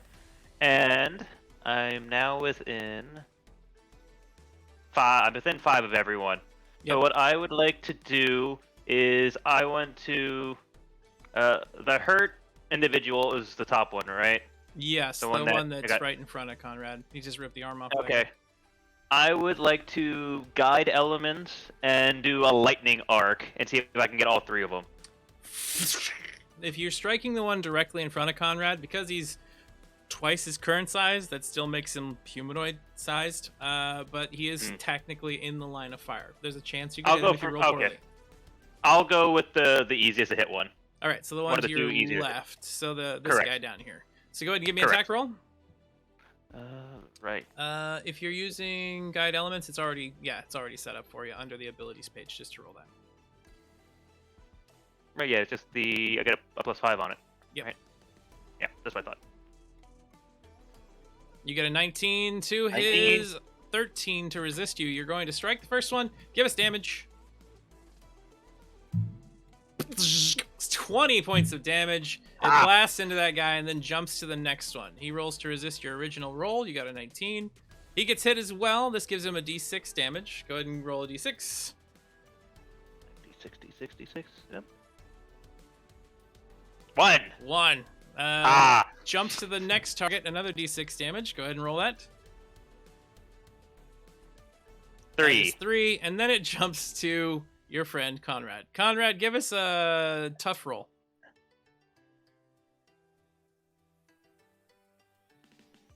Oh, yeah, it jumps endlessly. Interesting. Well, you do another d6 damage to Conrad now.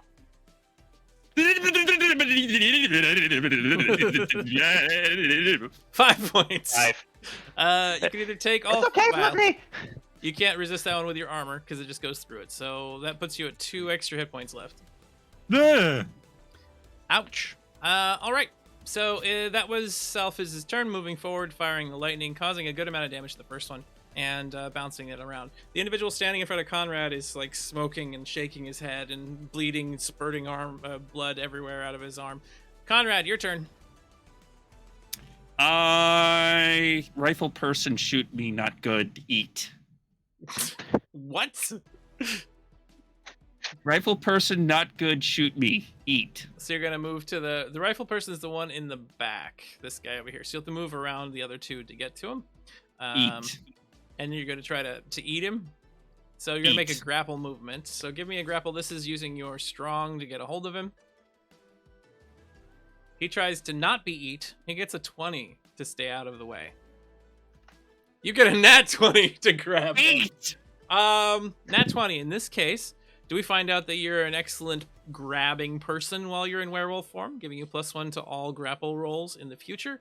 Or are you able to grab and bite 2 of them at once in this round?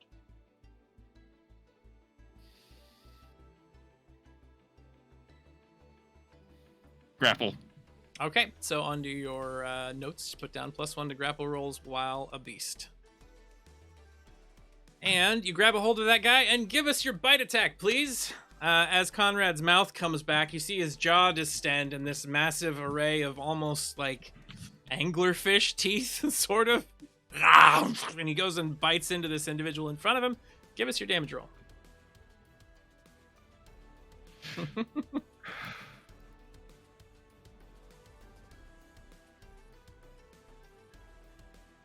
Ooh, 21 points of damage. You hear Excuse me. Yes. The bite Oh, comes. no, just Okay. Bite comes in and just chews through a huge section of his torso. You can see like his heart beating, like sticking out in the chest. You hear people in the background, the 2 security guards that were betting. One of them's like, "Told you." And they start handing over money. And then the other guy's like, "Oh my god." Oh, you hear a vomiting noise come out from the side.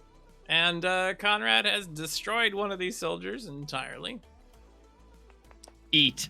And as the scene turns from this ravaging monster that's got gore all over his face everywhere, he's a messy eater.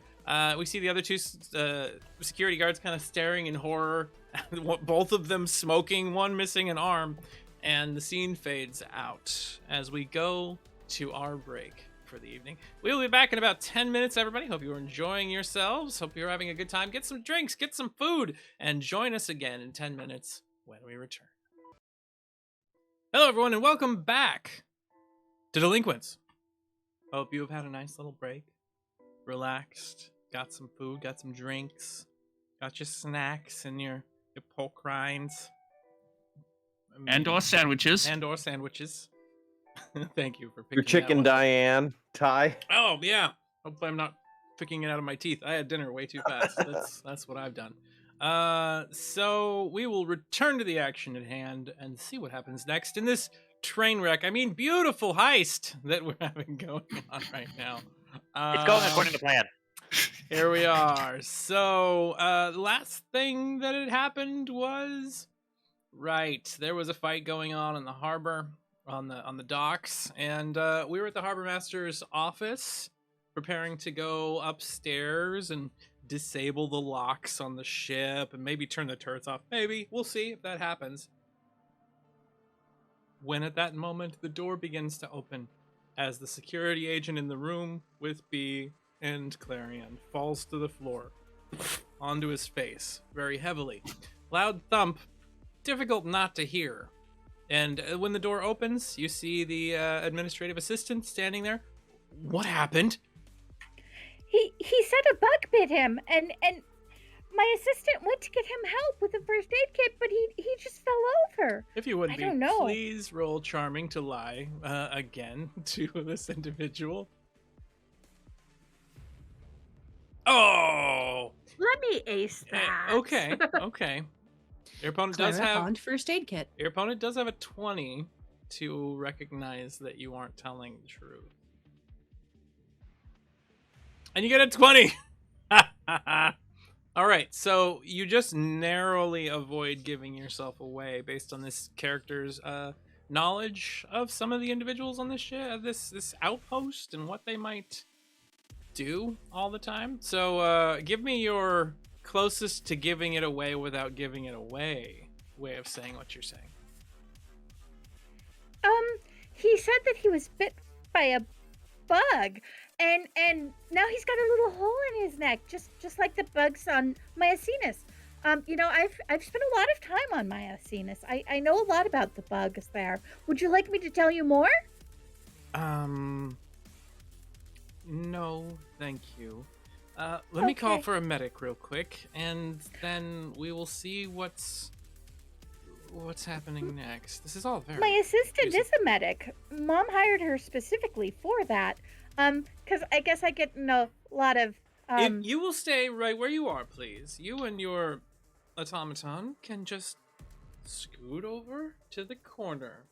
I don't know what happened here, and I don't trust that... This is never... I don't see any bugs, and... Argus, I don't know. I just Argus, know what he please, said. if you would, please come in here. You see the door begin opening up as a rather tall security guard that's inside of the hallway outside, like, steps in. Yes, ma'am. What is it? Can you keep an eye on these two while I go find Thomas? We need him to deal with our friend here who's now on the floor. And make sure he doesn't bleed anywhere else. It looks like a bit of a nose dive he took. Okay. Yeah, fine. Two of you sit over there. He like points over to the chairs to the side. You're very tall. Thank you. I've been told that before. If you would, please go sit over there. B will back up as small children do when confronted with very tall people, and then sit down and just swing her feet back and forth. What are you doing, Clarion? Clarion is checking in on Sheldon, Mark II, who she separated with earlier before they entered the district, in case of just such an event. Of course they did. So, what are you going to be doing with Sheldon there? How are you going to check in with him? So, give me your conversation. It can be internal. Basically, Clarion's just gonna she informed him to take up or to trail them inconspicuously and then take up a position outside of the headquarters. And now she wants him to scan the building for any obvious like weak points or conduits. Okay. So Sheldon's like outside of the building, kind of flying upward. Why don't you give me an O roll for Sheldon just to make sure he looks out for threats?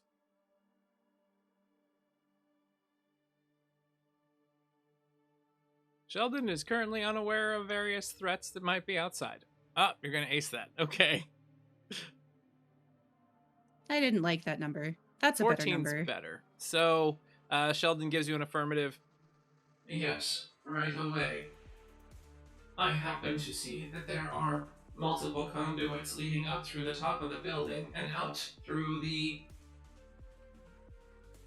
straight ahead area. There is no north, south, east, or west towards the harbor itself, towards the docking bay. You see him like fly up over as your eyes kind of connect to his little camera, and you see that there is a shielded conduit box on top of the roof of this building that then spreads out and goes into the wall nearby and probably extends out into the docking bay. Yes, I did equip Sheldon Mark 1 with or my blueprints for Sheldon with a hacking assist. So I want him to see if he can crack the shielding and get in there. So he flies over in that direction. I will attempt to break through the shielding and then begin my attempted hacking this object. So he flies over and lands on top of it. You see these little cutters come out and just start to cut a hole in the outer shielding, and then it's going to take a moment. So while you are inside and Sheldon begins trying to crack into the lines there, what do? You sit on the chairs, just kind of back up? Yeah, act compliant for now. Don't worry, young mistress. I'm sure they will see that we are trying to help. I hope so. I mean, Papa Amos always said to help people. Indeed I miss he did. Amos. Sorry about this, little miss. Your automaton have a entertainment module? You know, you could sit down and watch some of them, I don't know, plant, animal, hybrid, cartoony things, the clicky stuff, or, play a game of solitaire or something. My clicky screen was removed for greater efficiency. Well, that's not how you raise a child.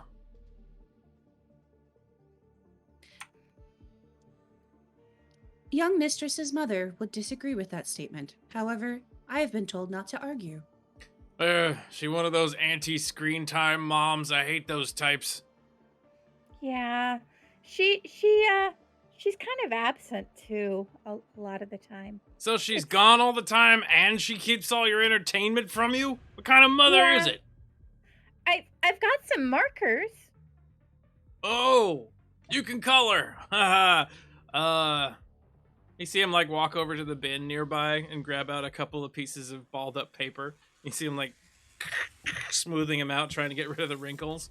Then he goes over to you and he's like, "Here you go, little miss," and like bends down to hand you the paper so you can draw on. Thank you so much. You're so nice. You're most welcome. So, Yeah.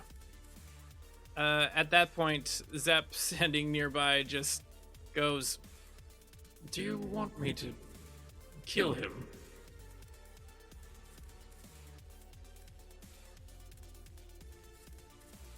No. You know, a nap might be nice though. I'm not going to take a nap for you. Do you like naps, sir? Naps? Nah. I was never one to be much of a napper. They tried to make me when I was a kid. You know those little educational centers, and they sit you down and you pay a bunch of money to them, and then they just make you sleep, and then they get paid to make you sleep. It's some nonsense. I've been told that a lot of grown-ups like naps more than they liked them when they were kids. That's what Mom says all the time.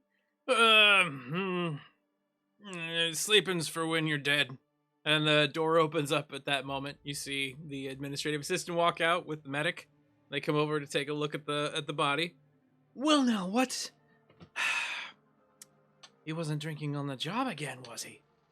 No, not this time. They said some sort of bug bit him on the neck. Bug? Did someone carry in something that should not be here from Myosina? We'll take a look real quick. You see him walk over to start analyzing the individual. Takes out a little handheld scanning device. You see him go, "Oh my." Clarion, looking at the screen, you can tell that he sees the chemical compounds made to make someone be knocked unconscious. Before any additional reactions happen, I have to let a cat out of my room. I'll be right back. Tonight's game brought to you by Felinus Catus. Indeed. Felinus Cats Catus. everywhere. So you know you have just a split second before he turns to indicate that someone purposefully knocked him out.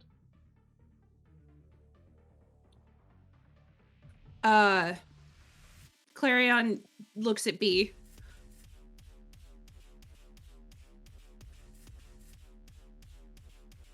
The just like just the question is violence. I mean, B's always down for violence, so. B just gives you a Okay. Yep. Okay. Yep. Yeah. Another dart to the neck of the medic, please. give me an attack roll. You caught him by surprise. The medic gets a -4, 5, 6. He gets a 9. So you strike. Go ahead and give us damage, and I will roll tough for him. You see the medic go, "It was sleep," and he falls asleep on top of the guy there on the floor.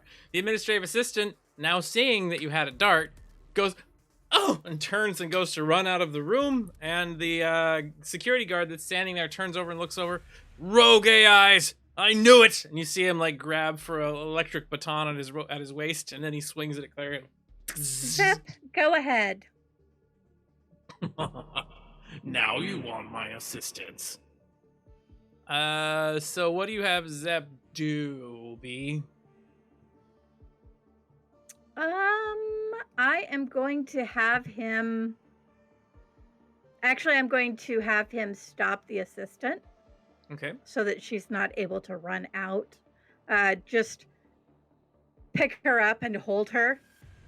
Okay. Maybe upside down because I didn't really like her. Give me a magical roll. You'll be doing that mostly with wind, so. That is a 24. And she doesn't resist. So Zep just moves over. Where do you think you're going? Grabs a hold of her leg, just wind like lifts her up. She flips upside down and starts dangling in the middle of the room. Security guard gets the swing off at you, Clarion, and an electrically charged baton comes in your direction. What do you do? Dodge. Give me a defense roll. As the opponent critically fails. Oh, you got a bad roll too. Do they trip over you and land on the pile of sleeping individuals, shocking themselves? Or do they stumble past and go headfirst into the door, possibly knocking it open and going into the street?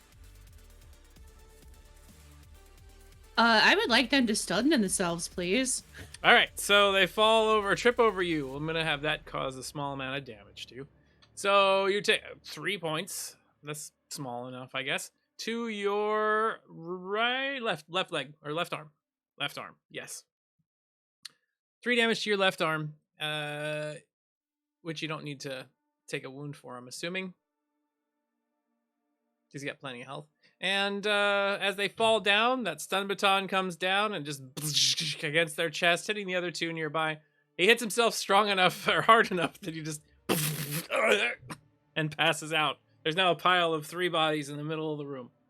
It's a shame. He was a nice one. You hear the administrative assistant going, "Help! Somebody help! We've got people coming. We're under attack. Help!" Nope. Sleep, please. You fire out another dart.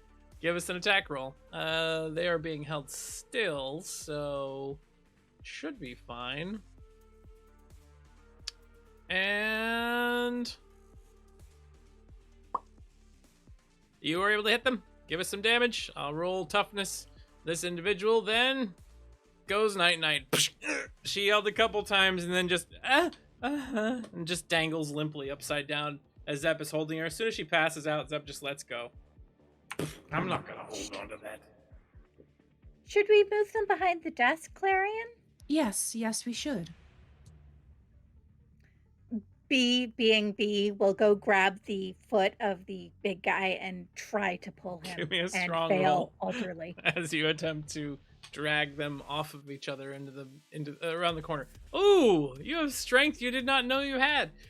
It's not actually strength though. So you go and you pull, and they're not budging for a second, and then suddenly they start moving as they're sliding across the floor on a carpet that has just kind of come loose. Little floor mat, just.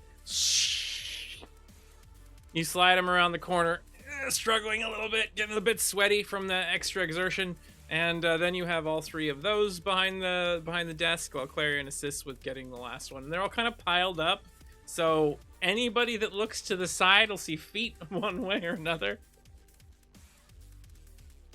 That's for future Clarion and B to worry about. We're good now. No. Clarion definitely wants to tuck the feet up, please. Or move the wastebasket in front of one of them from the perspective of the main door. So others inside of the facility had rolled to hear you, to hear the shout that has occurred. And you have a choice. Either guards heard you, but they're too far away to get here quickly, or they're currently distracted by what's happening down in the harbor, meaning there's more attention on Umbra and Conrad, but less on you. What do you think, B? Given our inauspicious end scene that we did at the beginning, I'm guessing it's going to be number 1. Yeah, I think so. Yeah. Number 1. All right. So guards did hear, but they're going to take a little bit to get here. You have two doors. The one that the administrative assistant walked out of, and then the one that's just on the opposite side of the desk. Which direction do you go? I want to, well, okay. So we've got what Sheldon saw from the outside. What would lead more towards like a place where we could like get into the security system? You believe it's somewhere centrally located in the compound, so it shouldn't be too far from where you're at. It's probably a floor up above you, inside of a large array of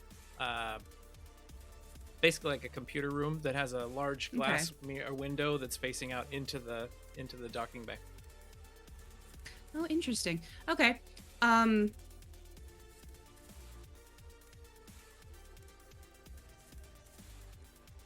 that's the objective, right? Yes, getting there to unlock the clamps and then potentially protect your ship from the turrets would be good.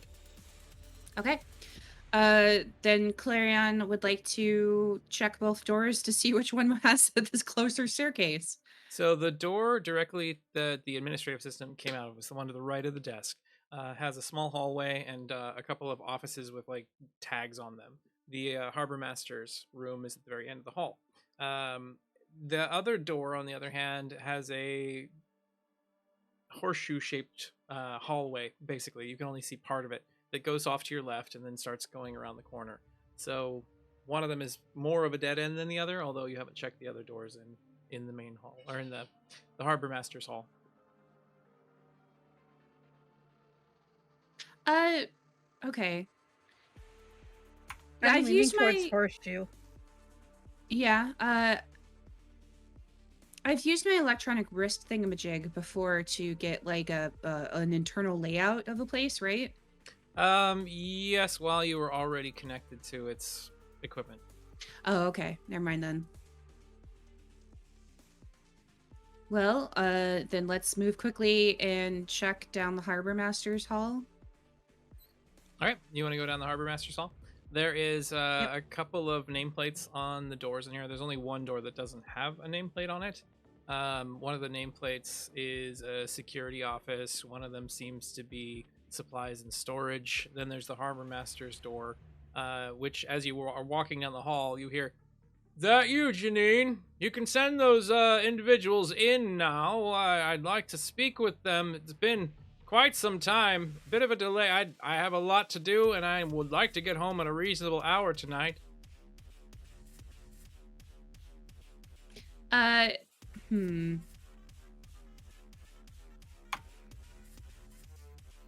I'd like to try to mimic Janine's voice and say, "Of course, sir." Just Give one me- moment. Give me an aware roll, and let's see if you can mimic the voice using your technology. Pretty good. Let's go ahead and see if he falls for it. All right, excellent. Yeah, just let him on in. I've got my room ready. You hear him like shuffling some papers around and probably organizing himself inside the room. It may be a moment, sir. The young one needs to use the head. Didn't you already tell her we're not allowed to give out our restroom to non-employees? It's urgent. And then while we're checking doors. All right. The non-name plated one first, I think. As you open the non-name plated door, you see behind it a stairwell. Yes.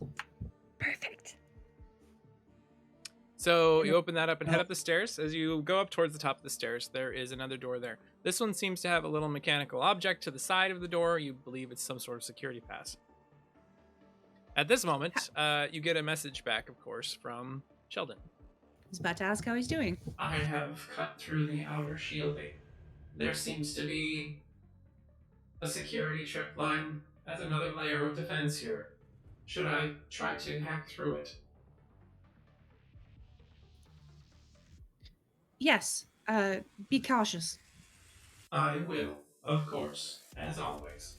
Now give me an O roll from Sheldon as he attempts to cut through security line.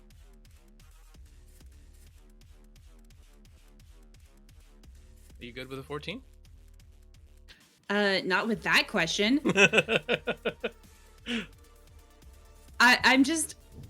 I could roll worse. There's a greater than 50% chance of rolling worse. So I don't know. I might be good with a 14. Okay. Then we'll leave it at a 14 and see what happens. So the two of you are now standing outside this door. As which one of you is up in the lead at the moment? Who's in front? Is it Clarion or B? I think Clarion's in front. Okay. Yeah, B will follow. As you're standing there at the front of the door, you first check it. The door seems to be locked. Kind of rattles slightly as you push on it. The panel to the right of you is security guard. Go ahead. Have it like a key guard on him. You could go back and check. I don't think either one of you bothered to search them. Who needs to search them? I'll go back and check. Okay, thank you. All right, B goes down the stairs and heads back out as you take a look at it closely. So as you walk into the room, B, you see the individuals laying behind the desk, and you hear the door begin to open in front of you. What do you do?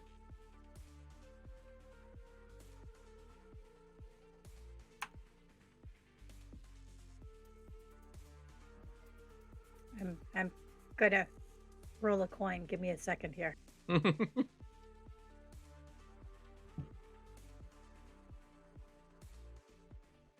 That is a 5.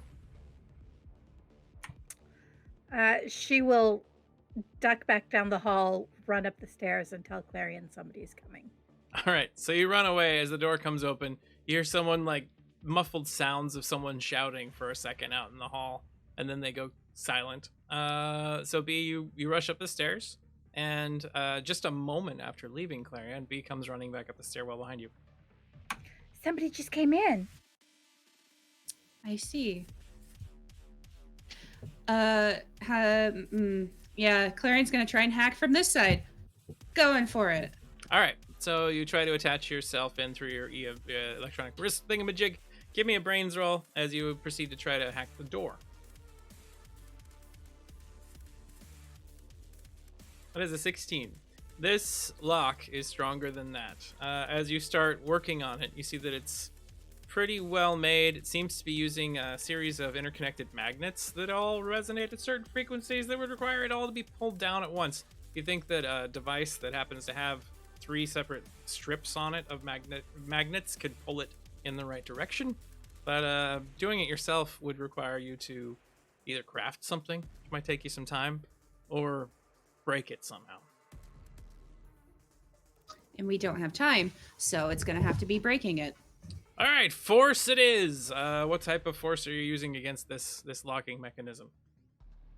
The PDO. All right, so you're gonna use it with your ranged attack, or you're just gonna hit it? I think the elemental attack to.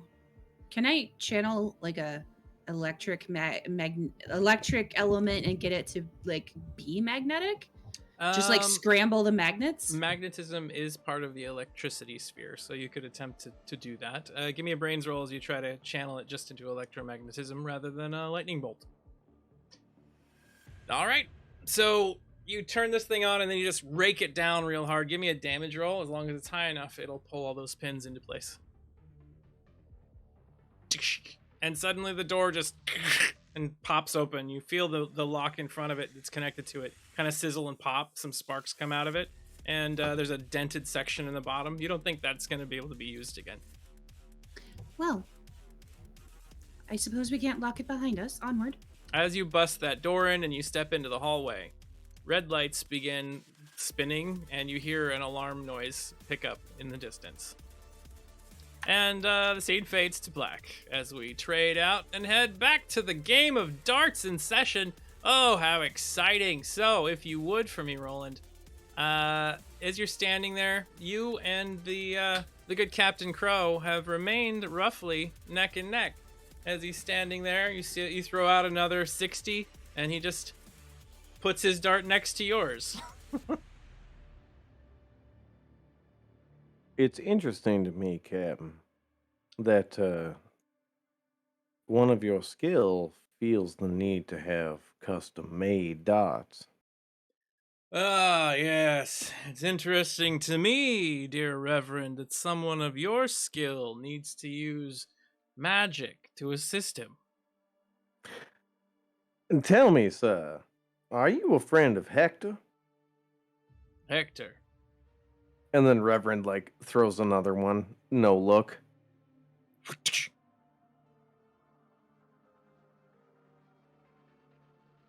He just throws one off to the side. What do you mean by Hector? Dart goes in. Oh, nothing. I just thought I recognized you. I've met a lot of people. I've killed a lot of people. I've befriended some. I'm sure there's somebody named Hector in there somewhere. Befriended. Hector is not a friend in the congenial sense. Hector is a friend in the cosmic sense, the larger sense, the greater movement of the Aether. You're one of those. He like picks Those- his teeth. Those what?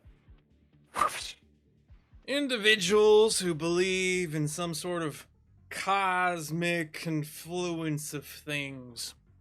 You know it's a bunch of hogwash, don't you? He throws the dart. Do you mean to tell me, sir, that there is no direction to the universe, that it is ultimately pointless?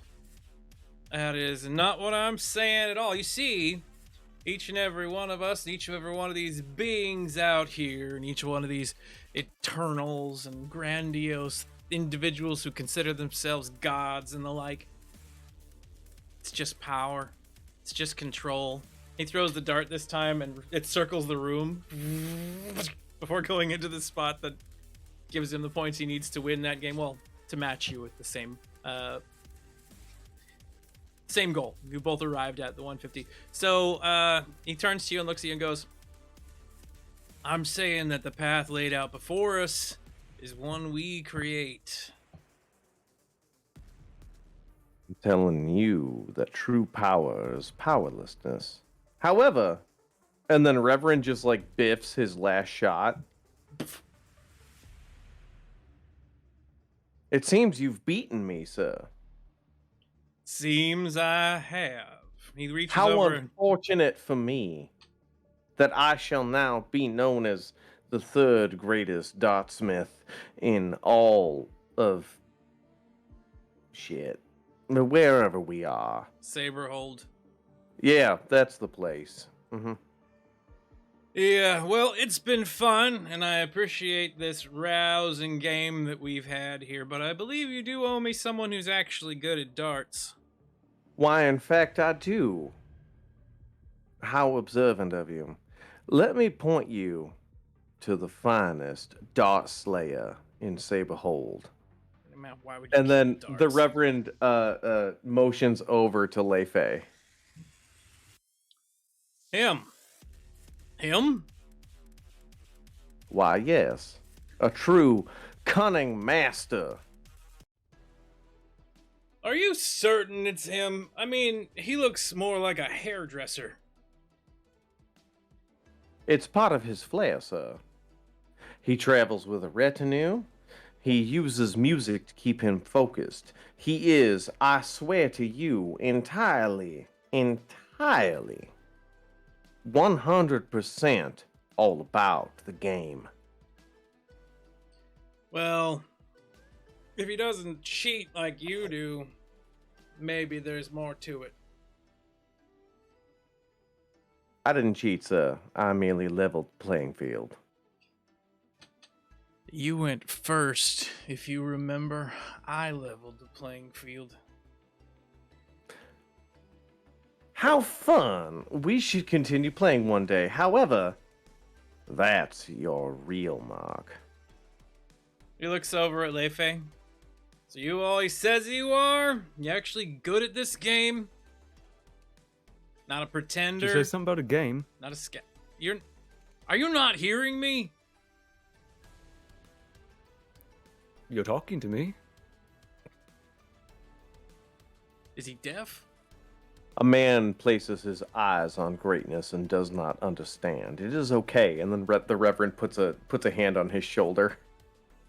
He takes his headphone off and sort of puts it on his shoulder. Blind faith is a thing. Yeah. He like grabs a toothpick, like picks at his mouth a second. All right, well let's do this thing. Do you need darts, friend? Darts?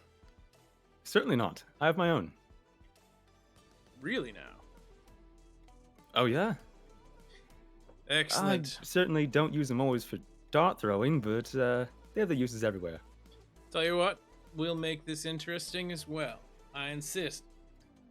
Every bullseye we get, the other takes a shot.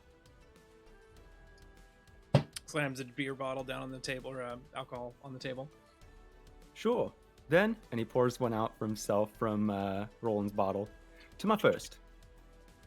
You see him grab a shot as well and just slug it next to you. All right, game's joined. Flip a coin. I'll call midair. Heads. Flick. Where does it land there, Leifei? He'll get first. All right, heads. All right, I'm up. You see him move over. He grabs those darts again back out of the dartboard. You see him click a small button on the back of him. And then he steps back over to the lineup. And then throws. Aiming for a bullseye. He misses the first one. And he only gets 7. Threw me off my game slightly. All right, your turn. So, where are you going to aim? If you're aiming at high numbers, your roll target is going to be a 12. If you're aiming at a bullseye, your target is a 17. If you're aiming at the triple 20, your roll target is a 19. If I aim for the stars, do I still... Or if I aim for the moon, do I still get amongst the stars? There are some definitive, not great numbers surrounding some of these targets. If you've ever seen a dartboard.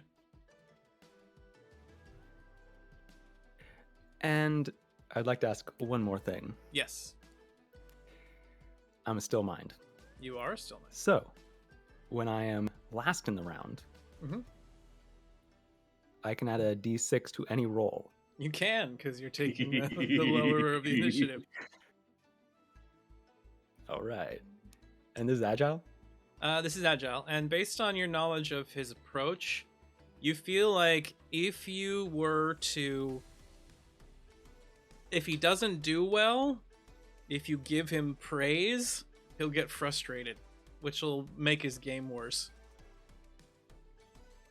Oh, certainly. So he just hit the 7, just outside of the bullseye.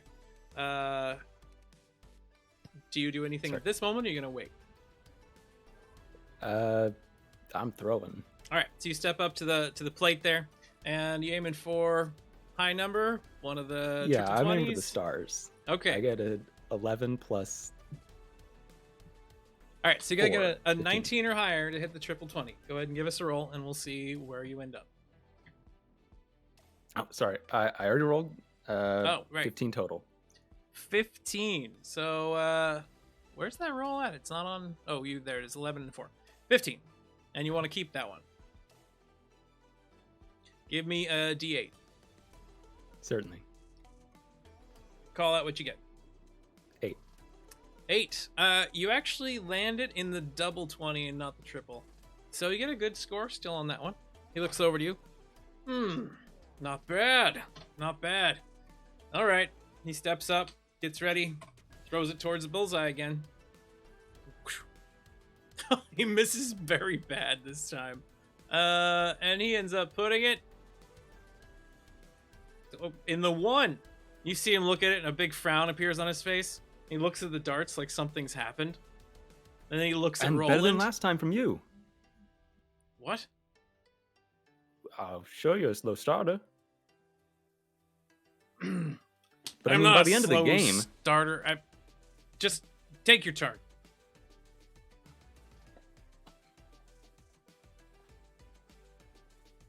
$21 total. 21, that one. Yeah, hit it right in the triple 60, or triple 20. 60 points. He looks over and goes, okay. Seems our good reverend over here happened to have Not been lying. That's good to know. He steps up to the board. You haven't gotten a bullseye yet, so he doesn't have to drink. What's that? The Reverend wants to do something very cruel, and quietly to himself use his respectability to just sort of like whisper to the Eternals in the area. Let's make this a fair fight. What do you say? Give me a magical roll to see if any of them hear you well. Because you're seeking an air eternal, I'm assuming. Oh, fuck. So that means you're not going to get an air eternal. Give me a d8 roll and we'll see what you get instead. Hold on, I got it. I actually got an ace and I can actually use this one. I'm doing it. Okay. This is for funsies. Critical Excellent. failure. Much better. Oh. You have a couple of options here. One is the Eternal agrees to assist you in the area. And we'll leave it at that. Or you end up getting a Death Eternal who decides to assist you in the only way it knows how.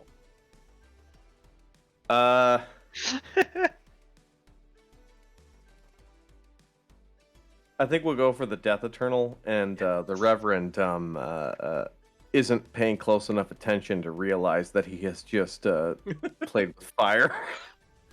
Oh, my friend. I will assist you, no problems. This No, sounds actually, like I'm- fun. No, I meant the opposite. No, don't assist. No, don't. Oh, hell. All right. And then the Reverend takes a shot. Well, I suppose that was destined. As you're sitting there, you notice the edges of the table that you're drinking off of decay and rot onto the floor suddenly. Leife, you're at the plate. You aiming for something big? I'm up first this time? No, you're still going second.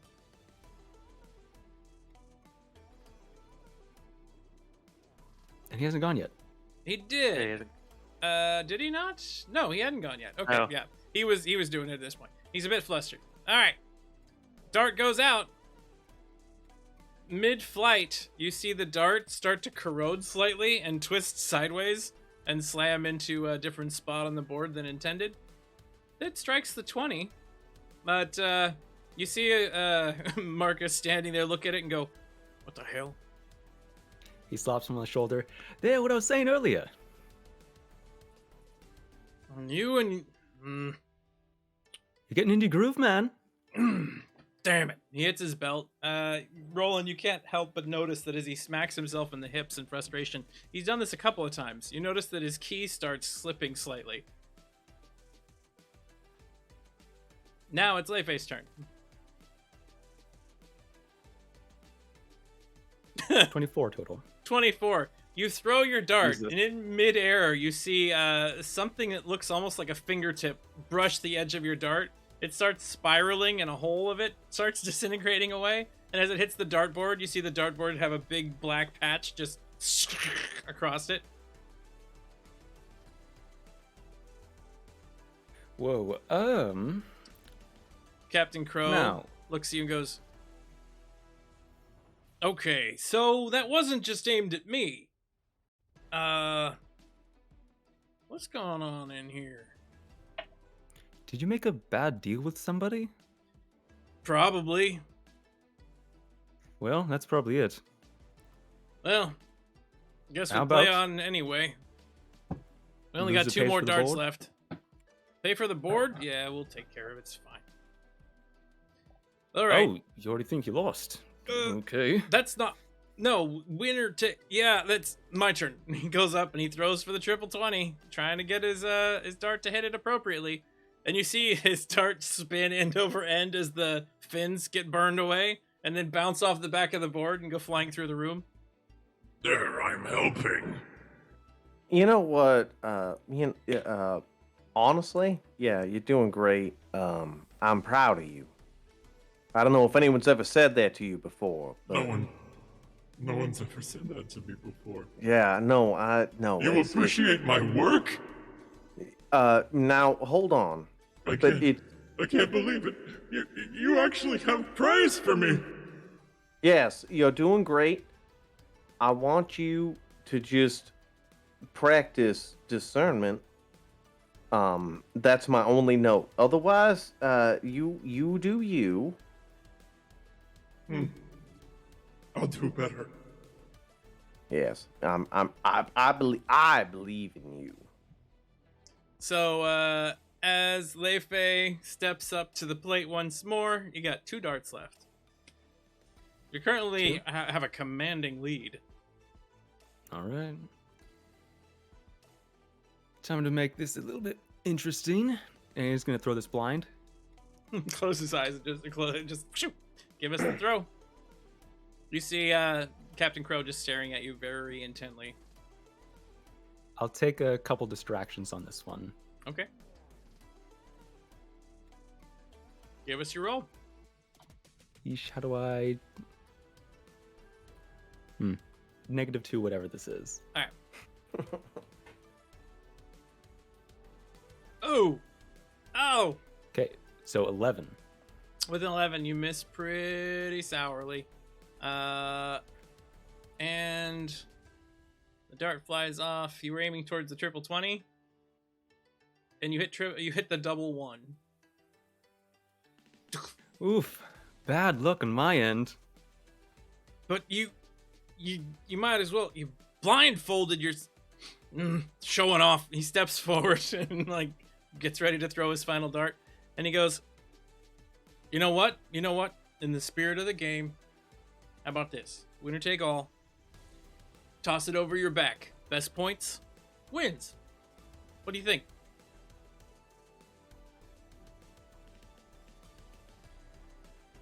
How about with your non-dominant? With your non-dominant. I'm down. You see him like turn around, grabs all the dart, kind of flips it like it's a throwing knife in one hand, shakes it out a little bit, and then just flings it behind him. It flies wild and smacks into the board, hitting the 18. He gets an 18. Leifei, you turn around, you grab with your non-dominant hand, which is neither. You're an elf, you're ambidextrous. But you could also throw with your feet. I forgot you're an octopus.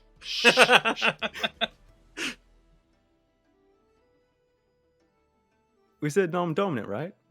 Yeah. So he's gonna face the board, and as he does, right. He throws the dart into the air, goes into a handstand, grabs it with his toes, and chucks it. All right, give me your agile roll as you attempt to fling it with your feet into the dartboard. Certainly. Did it surprise him? Absolutely. He was I'll not take a +2 expecting on it. that one.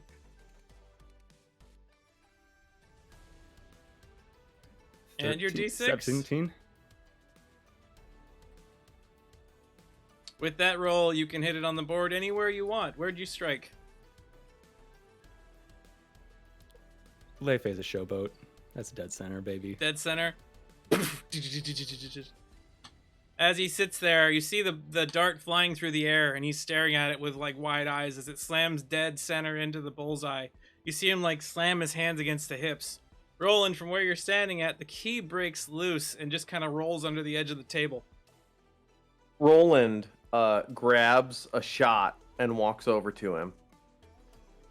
And then uses his new ability from his level up. He says, now, rules are rules. Bullseye means you have to take a shot. And then his new ability is called Glorious Feint. He makes the gentleman think that he's handing him the shot. But really, Roland ducks under, grabs the key, and then moves on. All right, well, give me an agile roll.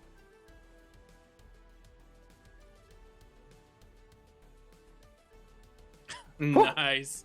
So, Roland, as you move over, you go to give him the drink, and suddenly it seems to fall. And you twist down to grab it, and as you hit the floor, and you just barely catch it, and then you hand it up to him. He didn't notice that you grabbed the key off the floor as you hand him the drink. Thanks. He slugs it back, and he goes, Your friend's pretty good. We'll have to take a rematch at some point, but that's not gonna be today. All right, crew. Let's round it up. Let's go pay off the tabs. We're gonna head back out to the ship. Very good, sir. May we meet again in the black. Oh, Indeed. Captain, my captain, shall we move on? He gestures at Leifei. Certainly. The two of you And- start heading out of the building, and as you step to the door, and as you are just going out of it, you hear, "They stole my key!" Well, time to run. And then Roland like bolts out the saloon doors. We see the two of you start running down the streets, heading out with a huge crowd of angry pirates chasing you from behind a few blocks away. And God damn it, Leifei, I told you to let him win. It was just a game. History repeating itself. Isn't that lovely? And then the scene fades. We see Conrad, teeth in just in the chest of this figure that he's eating like a corn cob. And and it is now Umbra's turn as you're standing back there. There's two other guards. They're still in shock at the moment. You may notice that now we actually have the image of the beast on the map, so, you know, there we go. I'm gonna move up so I can get into range. That should be moving. Yes, as you get There it closer, goes. you can't help but notice Conrad's form is a giant were-corgi. Yeah, but now what's the likelihood? Because Conrad and I have a history. What's the likelihood that I'm familiar with it? It probably hasn't come out. I mean, you did probably see it once, but Okay. Conrad doesn't use it very often because it pains him mentally and emotionally every time. Okay, got it. All right. So there's a bit of the fact that I'm watching him just devour this guy, and so I'm trying to like sneak up in the blind spot to not actually invoke the rage of the corgi. So I'm coming up, and I want to go. I believe the top guy is still the most injured right now, right? Yes, currently. The one down below is not too far behind him, but the top one's most Yep. injured. Okay. I want to reach out and try to invoke a dark wind. All right. Give me your magical roll as you attempt to hit him with a dark wind. He tries to resist. He gets a 12 to resist your attack. Ooh, Ace. 2, yeah. Ace. Okay. Better. Nat 20. Oh. Oh. All right. So something that benefits you directly would be that in this case, you're going to do 4 times damage with this one attack. Or the alternative is that your dark wind was grand enough that it swings by and hits both of your targets. Both. All right, give us the damage roll from that. I'll roll to see if the other one resists any part of this damage. They didn't also roll high enough to do that, so you're going to do full damage to both of them. Ooh, 16! What does it look like as you just destroy the two of these? Give me your most graphic description, please. I'm gonna be like, don't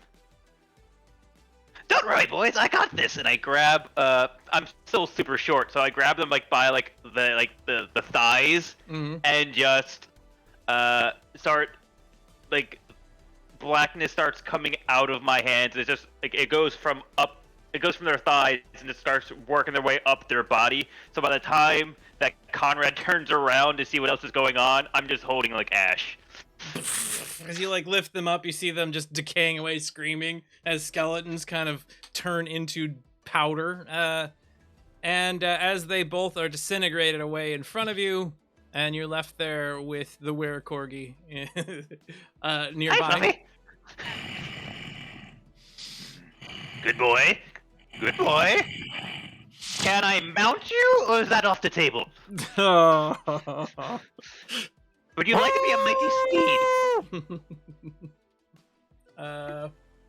And then there's the sound of a gunshot, and Conrad falls over. Conrad falls down. Why'd you get shot? I didn't shoot you. I'm not. No one shot at him. Oh, That's Conrad's ability, mimicry. right. He makes that noise himself. Sounds like a gunshot went off. And then he Do I falls to the believe that ground. Do I believe he got mortally injured? Give me an aware roll. Conrad, this is good. Conrad, give us a charming roll to see how successful you are. Uh, That is That's a strong 5. Strong 5. All right, strong 5 versus a strong 12. So yes, you believe he just got shot, and he just keels over instantly. Is there what would he are the do? guards still watching, by the way? Yes, very much so. I would want to come up to them, immediately panic because I'm hearing all the voices again, because 2 more voices just started filling my head. And it's just immediately like, oh no! And it's just, I walk up and I try to, what I know is regen, in this situation, regen wouldn't exactly be like a good use of if I think someone just got mortally injured. It's not, regen Yeah, isn't if- going to really help. Regen only the helps if you situation. don't have wounds. Yes. Yeah, so, I'm going to try to, guide elements to try to use wind. Actually, no. Yeah, use wind to maybe like blow some cover in front of us, because I'm assuming the shot came from somewhere. All right. Give So me I'm a trying to magic like, roll. So you try to pull some of the cargo and stuff into a wall in front of you, basically. basically, I'm trying to like make some cover. All right. Okay. Ace. All right. Magic's the one thing I'm good at. I want to be good at it. Slightly better. It's a 10. So Yeah. with the 10, you are successful as you reach out and pull. This big gust of wind comes in, and a bunch of metal boxes and crates and whatnot rattle and bounce across the floor. Now, you had previously been using a huge amount of death and entropy magic. And as these boxes bounce and jumble their way towards you, creating a wall, you can't help but notice that they're scraping up a whole bunch of damaged flooring, and you hear that. You see a pile of rubble coming off some of the deck. Now that Saberhold has been damaged, you see 2 large turrets start turning towards you and Conrad like laying a- on the floor. Is it a visual feedback, or is it kind of like it's automatic? Like if like a scratch happens on the floor, it just knows. It's semi-automatic. You do hear the since the guards are all watching you, you hear a radio relay. I couldn't like move the boxes on top of the decayed part just to cover my mess. They saw it. I'm sorry. Okay, they did. You Okay, have no, that's been fine. seen. I just You hear, "You have caused damage to the station. That now puts you in our crosshairs, we'll say. If you would, please drop your weapons and step aside, and we will be escorting you to our brig." You hear, like, guards start walking from a different area. If you decide to put up a fight, they'll start firing on you with turrets. If you don't put up a fight, they won't shoot you right away. But we are now going to see the 2 of you, the big were-corgi laying upon the floor. Jackal, you are using 1 overload per round to keep this form. Do you want to convert back at any point? Yes. All right. And just in a convulsion of fuzzy corgi cuteness and blood-soaked twitchiness, the corgi just kind of decays away into a very clawed, oily, greasy hobo person with a mask hanging on their face. And a bunch of fur and leftover extra skin just kind of sloughs off onto the ground around you, like a hairball just exploded. Oh, that's unnerving. That's unsettling. So I know you're hurt, and this doesn't look good, but we're kind of in a predicament, and I need you to not be like this. So at that moment, as you will both change, scene fades with those guns pointed at you. We'll see how you react in just a second as we switch back to B and Clarion inside of their own predicament. Inside of these offices, you've made it up to the 2nd floor, come through the door, alarms start blaring, and lights are kind of flashing in every direction. You know that down at the end of this hall, there's a large room in the center with a big metal door. You think your target's behind that. When it comes to the security slice going on upstairs, there's a minor explosion you hear, and the feed to Sheldon is cut. You still see that he's active. He's not destroyed, but he is temporarily damaged. Okay. So at this point, what do the two of you do outside of that door? You know it's only a matter of time before the guards show up. What do we need to do to open it, Clarion? I can ask Seth to help. Well, first of all, Clarion is going to turn around and use the ice element on the PDO to freeze the door they just went through shut. Give me a brains roll. Let's see how successful you are with that. Nice, an 18. You encase the entire door in about a foot and a half of ice. It's going to take a little bit of work to get through that. Okay. While Clarion is doing that, do you just wait? No, what kind of lock mechanism is on the door? It's the same one that was out in the other one. Lightning seemed to work before. You're going to channel lightning and just blast the door? I will zap it. Spend an overload, give me a magical roll. You've gotten quite good at using lightning at this point. I have that same Elkhorn cup. Okay. Or bullhorn, or whatever it is. 14. Now go ahead and give me damage. You have to get at least 8 points of damage to cause anything to happen with the door. In this case, it'll be the same damage as your wind blade. That makes it easier. 10, 12. Lightning slams into that. You smell this kind of burning metal smell.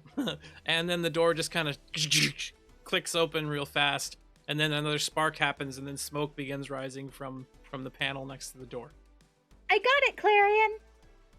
Yes, it seems we are brute forcing our way through this problem.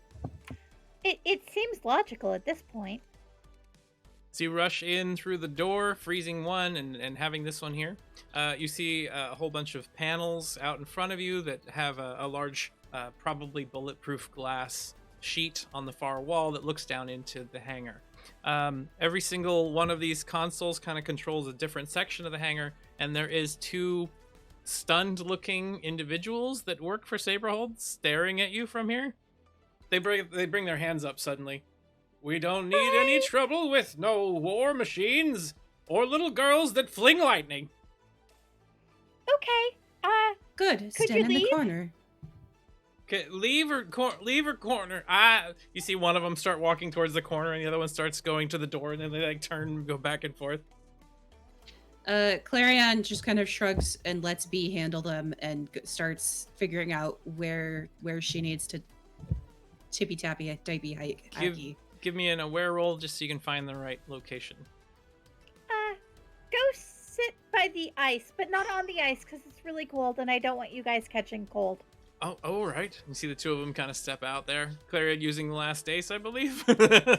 No, I had one extra from the audience yes. for that pun. With an 18, you're able to see each one of these is kind of listed with a little bracket that says which dock it is. And you see the one your friends are at. So you walk over to it, you look out the window, and you see the turrets auto-locking on them, and you see like red lights blinking, preparing to fire if they don't stay still until security gets there. You can see the ship itself and a huge mess and a bunch of ash and grease and fur in a rather large pile. Your scanners seem to be picking that up as bodily injury and death. Murder, death, kill. Exactly. So from where you're at, there is a few things this can do. It can open and close the exterior. Man, my brain is fried. Whew. Okay, so the hangar doors can be opened or closed from this position for the individual hangar. You've got the locking mechanisms that holds everything in place so it doesn't drift away as Saberhold continues moving through the void. And there's atmospheric generators, things like that, but it seems like the turrets are on a different system than this one. Of course they are. Well, let's release what we need to release. Okay, give me a brains roll as you attempt to do that as quickly as you can. Nice. With a 22. We see Clarion just like move over a couple of buttons and then twist the switch. And then you see the little docking clamps release. What is B doing at this moment? B is looking out the window and trying to figure out the best way to get out. Beatrix, Yes, Sep? you know, when you try to escape, they're going to be upset with you here. If it were me in this circumstance, I would create a diversion of some kind. What kind of diversion are you thinking, Sep? Well, there's a rather large battle cruiser over there. And these docking bays that have it clamped in place can go in different directions. Oh. I like that idea. Clarion! Yes? Do you see the really big ship over there with all the guns? I think I'm picking up what you're putting down. Is that how you kids say it these days? Is that how you kids say it these days? I don't know. I haven't talked to a child in at least 40 years. Fair enough. So, Clarion, you move over to the other consoles and attempt to have them go in different directions than they should while clamped onto this rather large ship. Yep. You're going to do that instead of looking for the turret controls?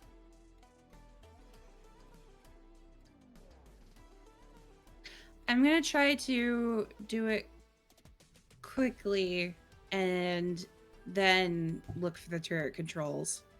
Okay, so you're trying to do it hastily.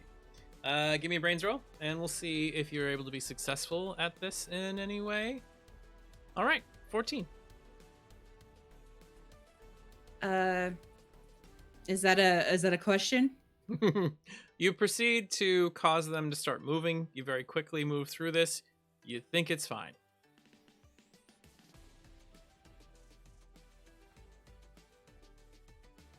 Well, if I think it's fine, it's fine. And then you proceed to go off and start looking for the turret controls. As you are looking within this room, you don't think it's actually controlled from here. And at this point, Sheldon clicks back on in your HUD. I have been disabled temporarily. I am sorry about that, Clarion Bell. That is okay, Sheldon. You are my backup. I can continue if you wish. The possibility of a repeat occurrence is there, but I may be able to disable the turrets from here. Could you quickly get me a visual on the battlecruiser serial number name here? Absolutely. You see him, look down. You're looking through his eyes. Scopes in a little bit. So, what are you looking for in the battlecruiser? Just confirm separation and that it's moving. You see Sep, as it's starting to pull in different directions, shearing pressures have begun to create minor cracks in the outside of the hull, but the arms seem to have stopped moving at only about 20%. Unfortunate. Sheldon, yes, please try to deactivate the turrets. I need to focus on something else. If you would, give me an O roll from Sheldon. We'll see how successfully is it turning these turrets off. Excellent. 18. Okay. We'll come back to that in just a moment. So you go back to continue working on the arms then? Yeah. Give me one additional brains roll as you attempt to fix and course correct what you've already done. You see some individuals on the ship start shouting because there's some noises happening. You don't want to have that? Okay. There is I didn't want to. A loud groaning crack as these arms begin pulling so forcibly that part of the hull is damaged. And then a minor explosion goes off. And then another one. And then another one begins. And then the ship begins having an interior glow. And a dangerous sound starts coming from it. And at that point, you and B hear the ice shatter behind you as two security guards come rushing up the stairs and make it through. Lights blaring everywhere. We see you in the situation you were at the beginning of the game.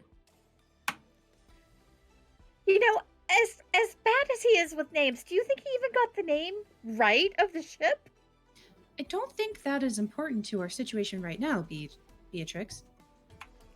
I suppose you're right. Security guards come in. You! Surrender now, or be terminated. You see a couple of weapons pop out in hands. Zep, blow him away. If you wish. Using a wind blade, are you gonna just do something else here? I want him to just push them against the back wall and keep pushing. All right. Would you like to evoke chaos in this situation to make it work? I believe that I would enjoy invoking chaos. One application will potentially hold them against the wall, but they'll get to make strong rolls against it. 2 applications will pin them so firmly that they won't be able to escape for a while. And 3 applications will turn them into paste against the wall. I'm tempted by 3, but I think I'm going to go with 2 for now. All right, give me a magical roll. Get higher than a natural 10. And we've got a 21. So B lifts up hands, and Zep just flings them back against the wall where they slam into it. They can only escape with a 20 or higher. There's one roll. There's another. They're both pinned effectively and just kind of, you know, that huge fan that makes your face do the whole, their whole body's like that up against the wall right now as a gust of wind emanating from the center of the room just pushes them against the wall. Clarion and B, you have a free to run situation ahead of you at the moment. I guess you could say they look winded. But tis. Conrad, gain an ace from the GM for that horrible pun. So we see Clarion and B begin sprinting down the stairs and heading out of the building as quickly as possible. We see Leifei and Roland. As you crest the corner and you run, there's a stairwell and there's the lift. You may have enough time to get into the elevator and use that to rise up the 3 floors it's going to take to get back to the causeway, or you can run 3 flights of stairs up. Bro, we are not running 3 flights of stairs, and we're not taking the elevator. Roland, I've been showing you how to skate. Let's grind this rail right now. Excuse me, Brother Leifei. What? Right now. And he kicks out a second board to him. Where did you get a second board, Captain? He's been Just for you. waiting for the right time. It's time. I know, it's time. Well, all right, sir.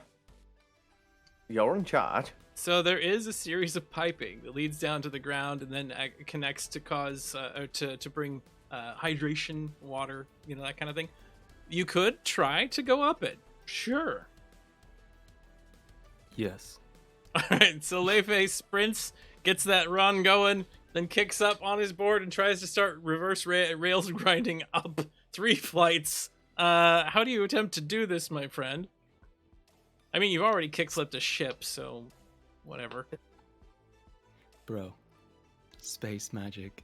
Space magic engage. Give me 1 application of chaos. Roll magical for me. Get higher than a natural 5. Magic. Wait. I'm average at that. Average my ass. That's a 19. So Leifei leaps up into the air, kind of spins backwards, hits this grinding rail, twists again, and somehow just goes off into the distance away from you, Roland. You're left there with a bunch of angry people running down behind you. If you mess up once, they'll get a chance to shoot at you. So what do you do? So when Leifei threw him the board, Roland hit the call button on the elevator. Bing! And then, Bro. and then he uses his glorious feint to make it look like he's running up the stairs, but he just takes the elevator. Give me, if you're trying to do that against a crowd of people, that's going to require 2 applications of chaos, my friend. Because normally this is just 1 person. There is 8 people chasing you, so to hit them all. Let's do it. All right, give me a magical roll. Get higher than a natural 10. The path wills it. Oh no! That's gonna be chaos unless you have an ace. No, I used them all. All right. I only have 1. The path wills it. You are targeting yourself with this to create this effect. So if you would, please roll on the chaos table and see what happens to poor Roland. Is this the end for him at the beginning of the session? That would be really funny.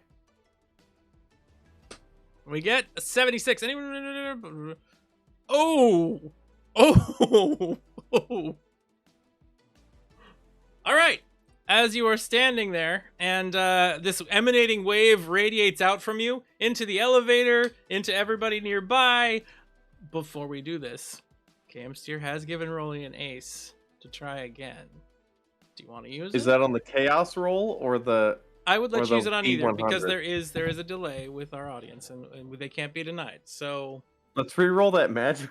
all right, we'll give you another chance on the magical roll. You don't want all your limbs falling off? I mean, come on. I mean, I'm Bro. into that. Honestly, actually, no, it's fine. No, it's all good. It's all good. No. We'll do the magical. Thank you, Camster, Brofit. And oh, that was almost a 6 with a Absolutely. 17 this time.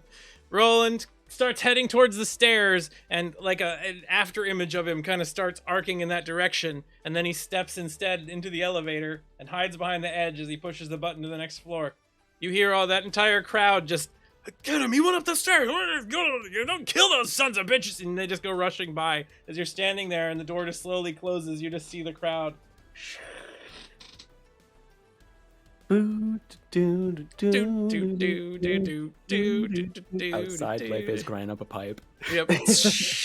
When Roland gets to the top, he uses inner fire and just like seals the stairway exit closed Ooh. with a fire blast. So you're gonna blast the door, try to melt it closed? Yeah. Okay. So, Leife, give me an agile roll to see how fast you make it to the top. If you're faster than Roland. If you get higher than a 16, you're faster than Roland. You're not. So you're actually going to arrive after him.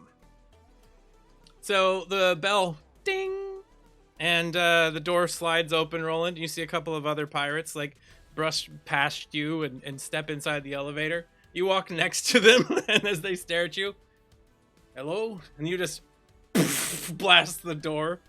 Give me a magical roll.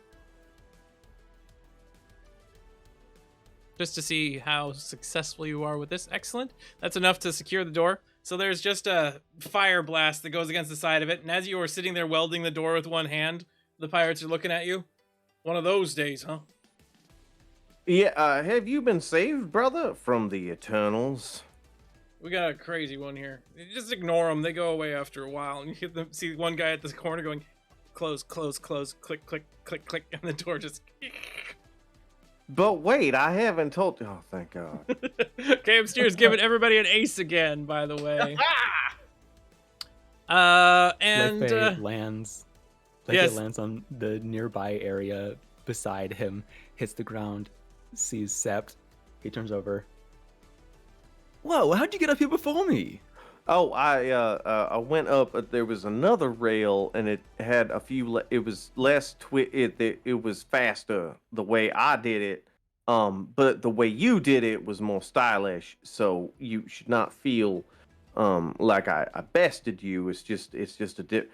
You know roll to bullshit. Roll charming for me. Roll aware, please, Leife. You're currently using your hearing to understand if he's lying or not. So Right. -5 to this. He just like zones out immediately. 2. So yeah, he stopped listening as soon as you started talking because he got into a real groove. You don't have to say anything more. This was the path, wasn't it? Yeah, no, it was 100%. Anyway, we should go before they bust this door down. You hear the sound of people like rushing up the stairs, yelling. A couple of them are like, "Yeah, just a sec. Just a second. Just give me a moment to breathe. Oh God, my sides." Roland like starts like heading towards like the shipyard, and he's like shouting back at them. Oh, don't worry. Maintenance is here. We just need to get a blowtorch to undo the door. Wait patiently. Give me a charming roll to see if you can convince whoever's behind the door that that's actually happening. Oh man. All right, well, be fast about it, if you would, please. Everybody else, get your breath. We're gonna get these guys as soon as we get through this door. Coming quick. And you go running down the thoroughfare at the same time as you see Clarion and B like coming out the other side on their heels in the distance. You hear the sound of shouting. You run into each other. Beatrix and Clarion, you see Leife and Roland. Do you say anything? How'd it go? Beatrix, Perfectly. Clarion, Zev, how are you? Pursued. Let us make haste. We're being chased by security. Outstanding. We on. You're being chased by pirates. Noticing that they're duped after a couple of minutes, they begin banging on the door in the distance. You see it slam open, and the Entropy crew starts running out after you. Is the cool ninja security that... Oh, yeah, it is. Yep. Oh, we, Captain, it is my professional opinion that we should just go. Yeah. He never You were the stops captain? running, by the Let's way. Amscray. Leifade, you just keep skating your way towards the dock. You'll get there faster than everybody else if you do. Yes. All right. Leifei continues zipping right along towards you all. A huge parade of soldiers kind of starting to rush down the streets after you. You see a few on the docks kind of running towards Umbra and Conrad. The two of you standing there, Conrad, you shapeshift back into form, and you see those turrets like turn towards you. You hear a wrong switch. Oh no! And then you see one of the turrets fire off in your direction. The three of you, Leifei, Umbra, or Conrad, can attempt to do something to not be blasted by this turret. Are you saying like a reaction or A reflexive action. something else? It would have to be a Okay. reflexive action. 1 second. 1 second. Mimicry? Mimicry's not going to stop a bullet. 1 second.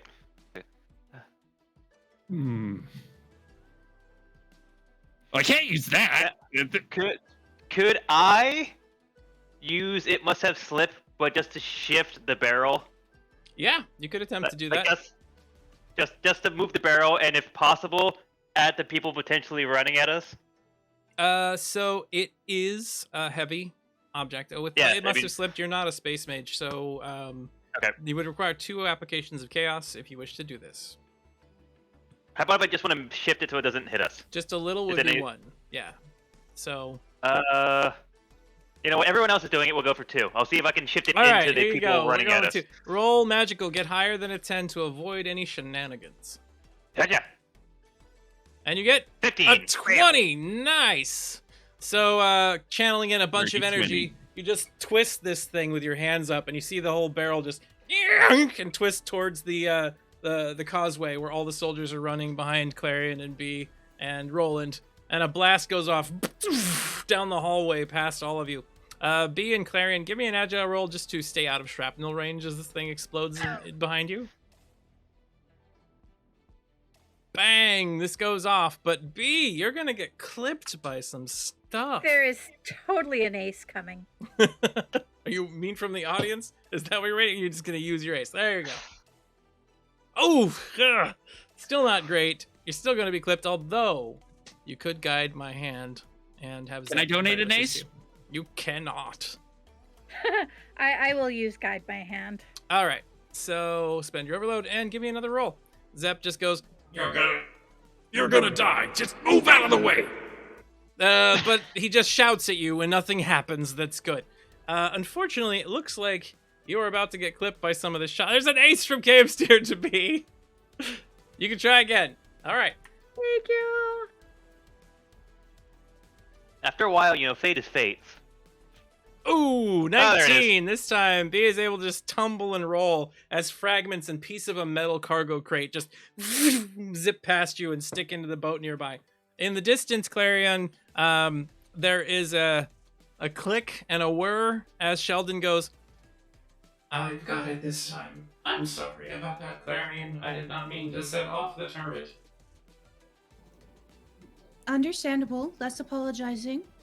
I can disable it now if you'd like. Or should I Please, continue firing no. and thus be... Okay, then. As the turrets come down, he then states, should I return to you? Yes, please. On my way. He disconnects, and you see the little camera sight. He's just flying over the hangar and heading in your direction. But what were you going to say, and thus be... Oh, I was going to mention that the ship is about to go supercritical. The battleship.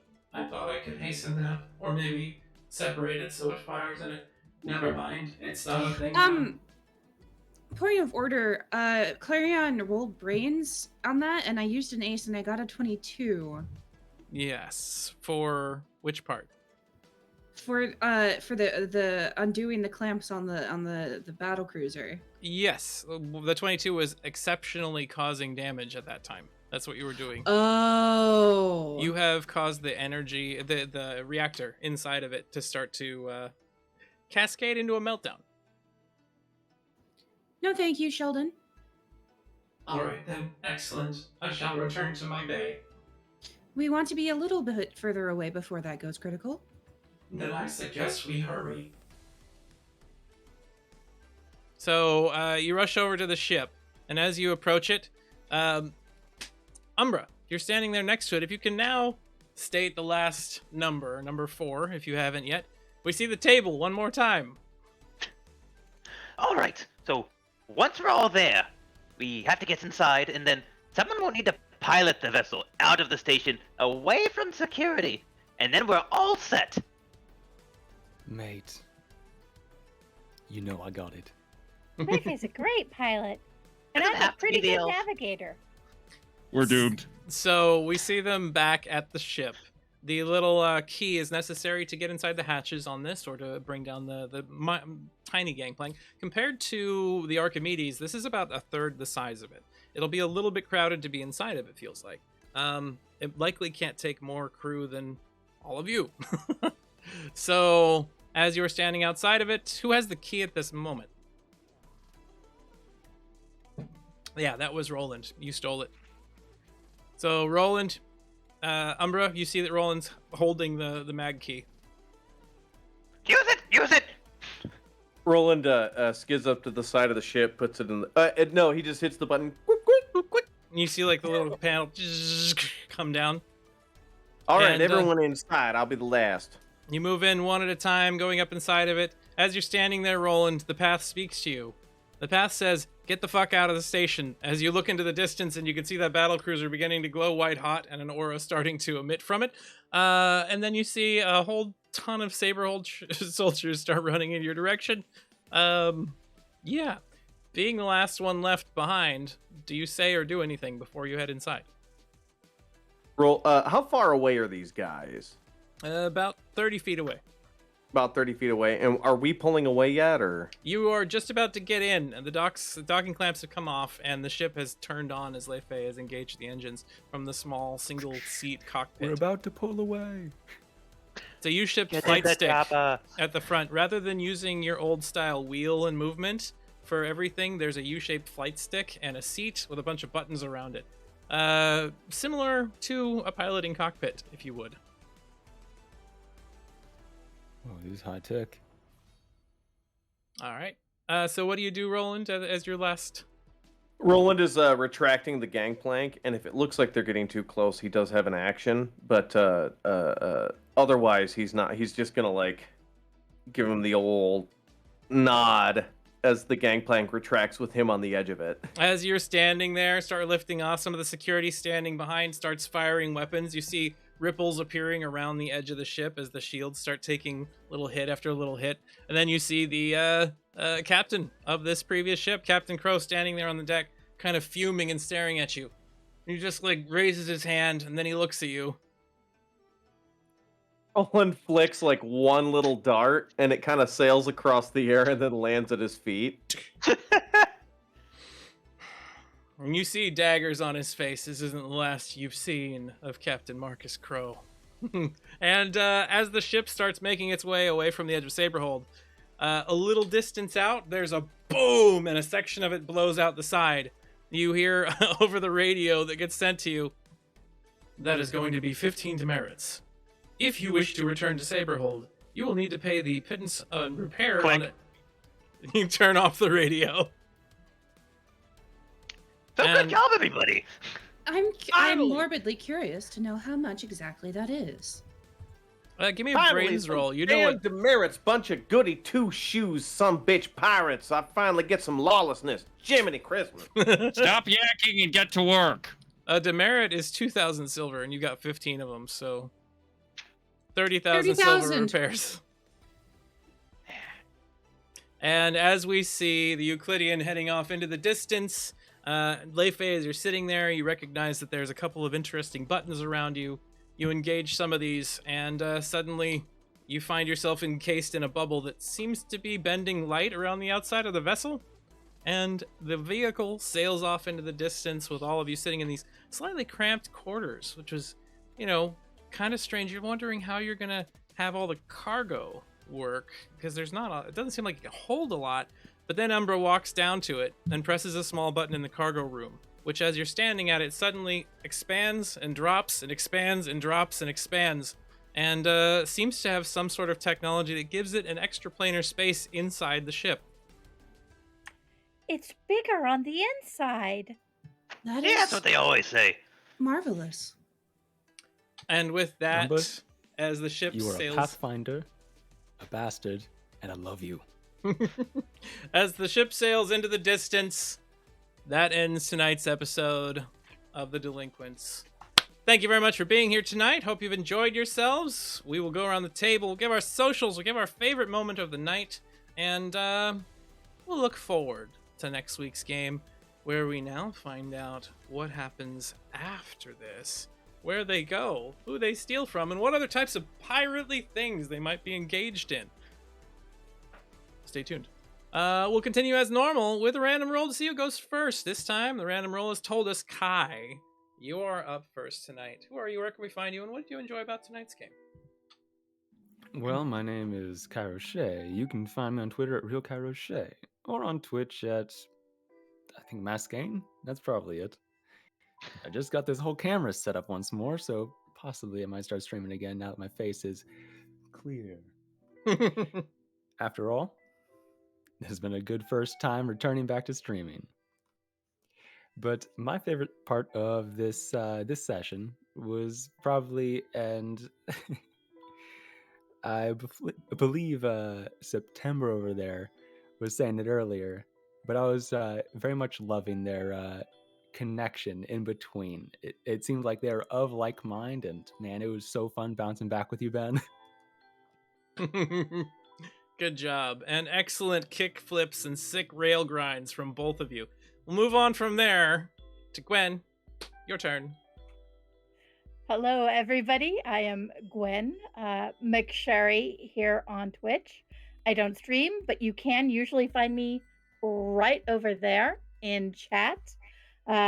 For everything other than this, I am a moderator, and I love every second of it. Glorious golden mod.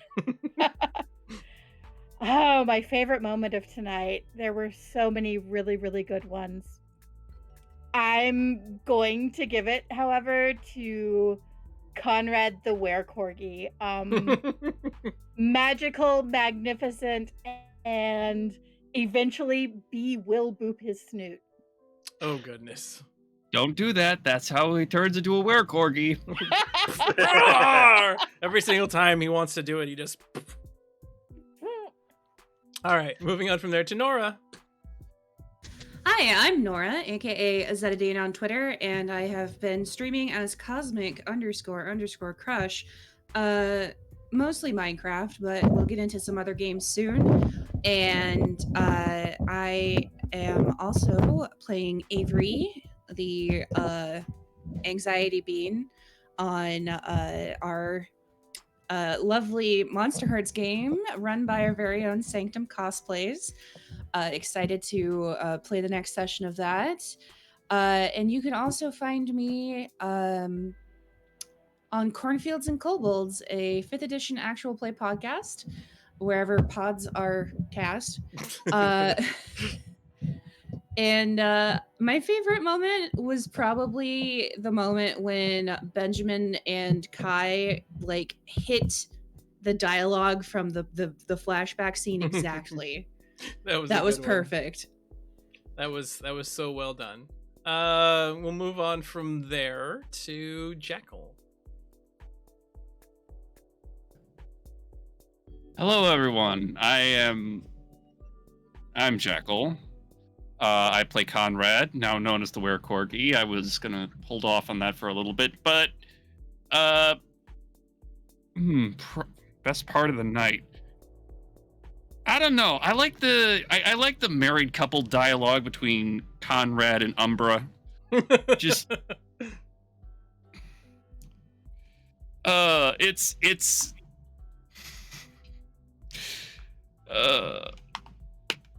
I can't toot my own horn, folks. That's a personal rule I keep.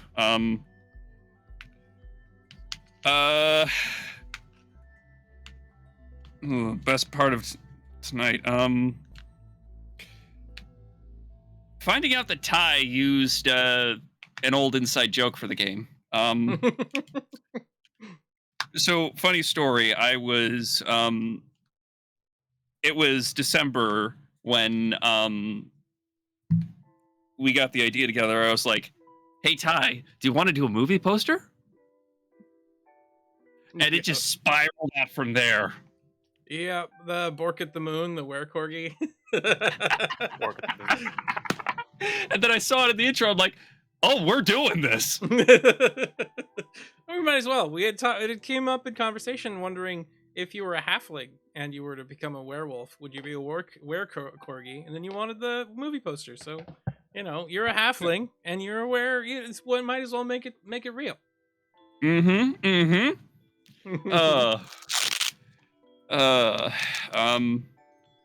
I stream. Don't know when. Work is work and life is life. And back to you, Ty. Excellent. Thank you very much. We'll move on from there over to Atomic, the new one to the channel. Go ahead and give us your socials and your favorite moment from tonight.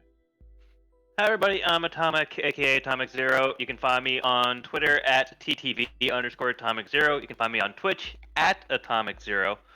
I'm usually some variation of one of those things, wherever you go. TTRPG, also variety streamer, and Ben and I are working on a sci-fi 5e campaign debuting next month, actually in just about a month, so stay tuned for that. My favorite part of the entire thing was probably the "does this rag smell like chloroform" moment between B and Beatrix and Clarabelle. Even though it went horribly wrong, I just love the idea of just like, I'm just gonna put my hand over their mouth. That was good. That was good. Everything going wrong is how we roll around here. So, speaking of everything going wrong, Benjamin, you're up next.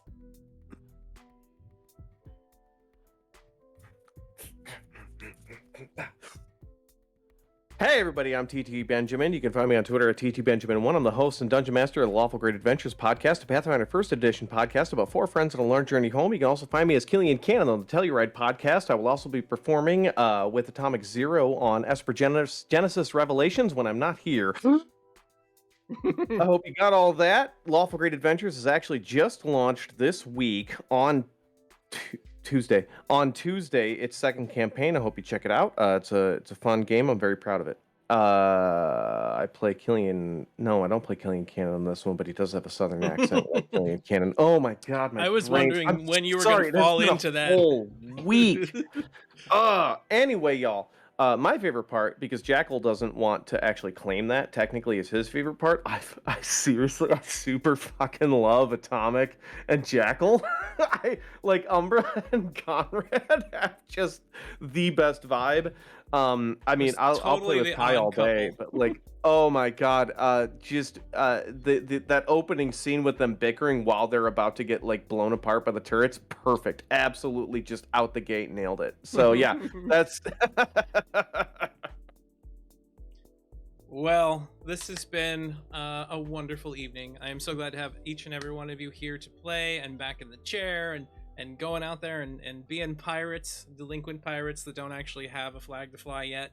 We'll see what happens with that in the future. And you can catch me, Lottie Star, on Twitter and Twitch at that. I do some game streaming on occasions. Check that out. And of course, I run this game and the Wraith on Thursdays. Tomorrow at 5 Pacific Standard Time is the Unremarkables.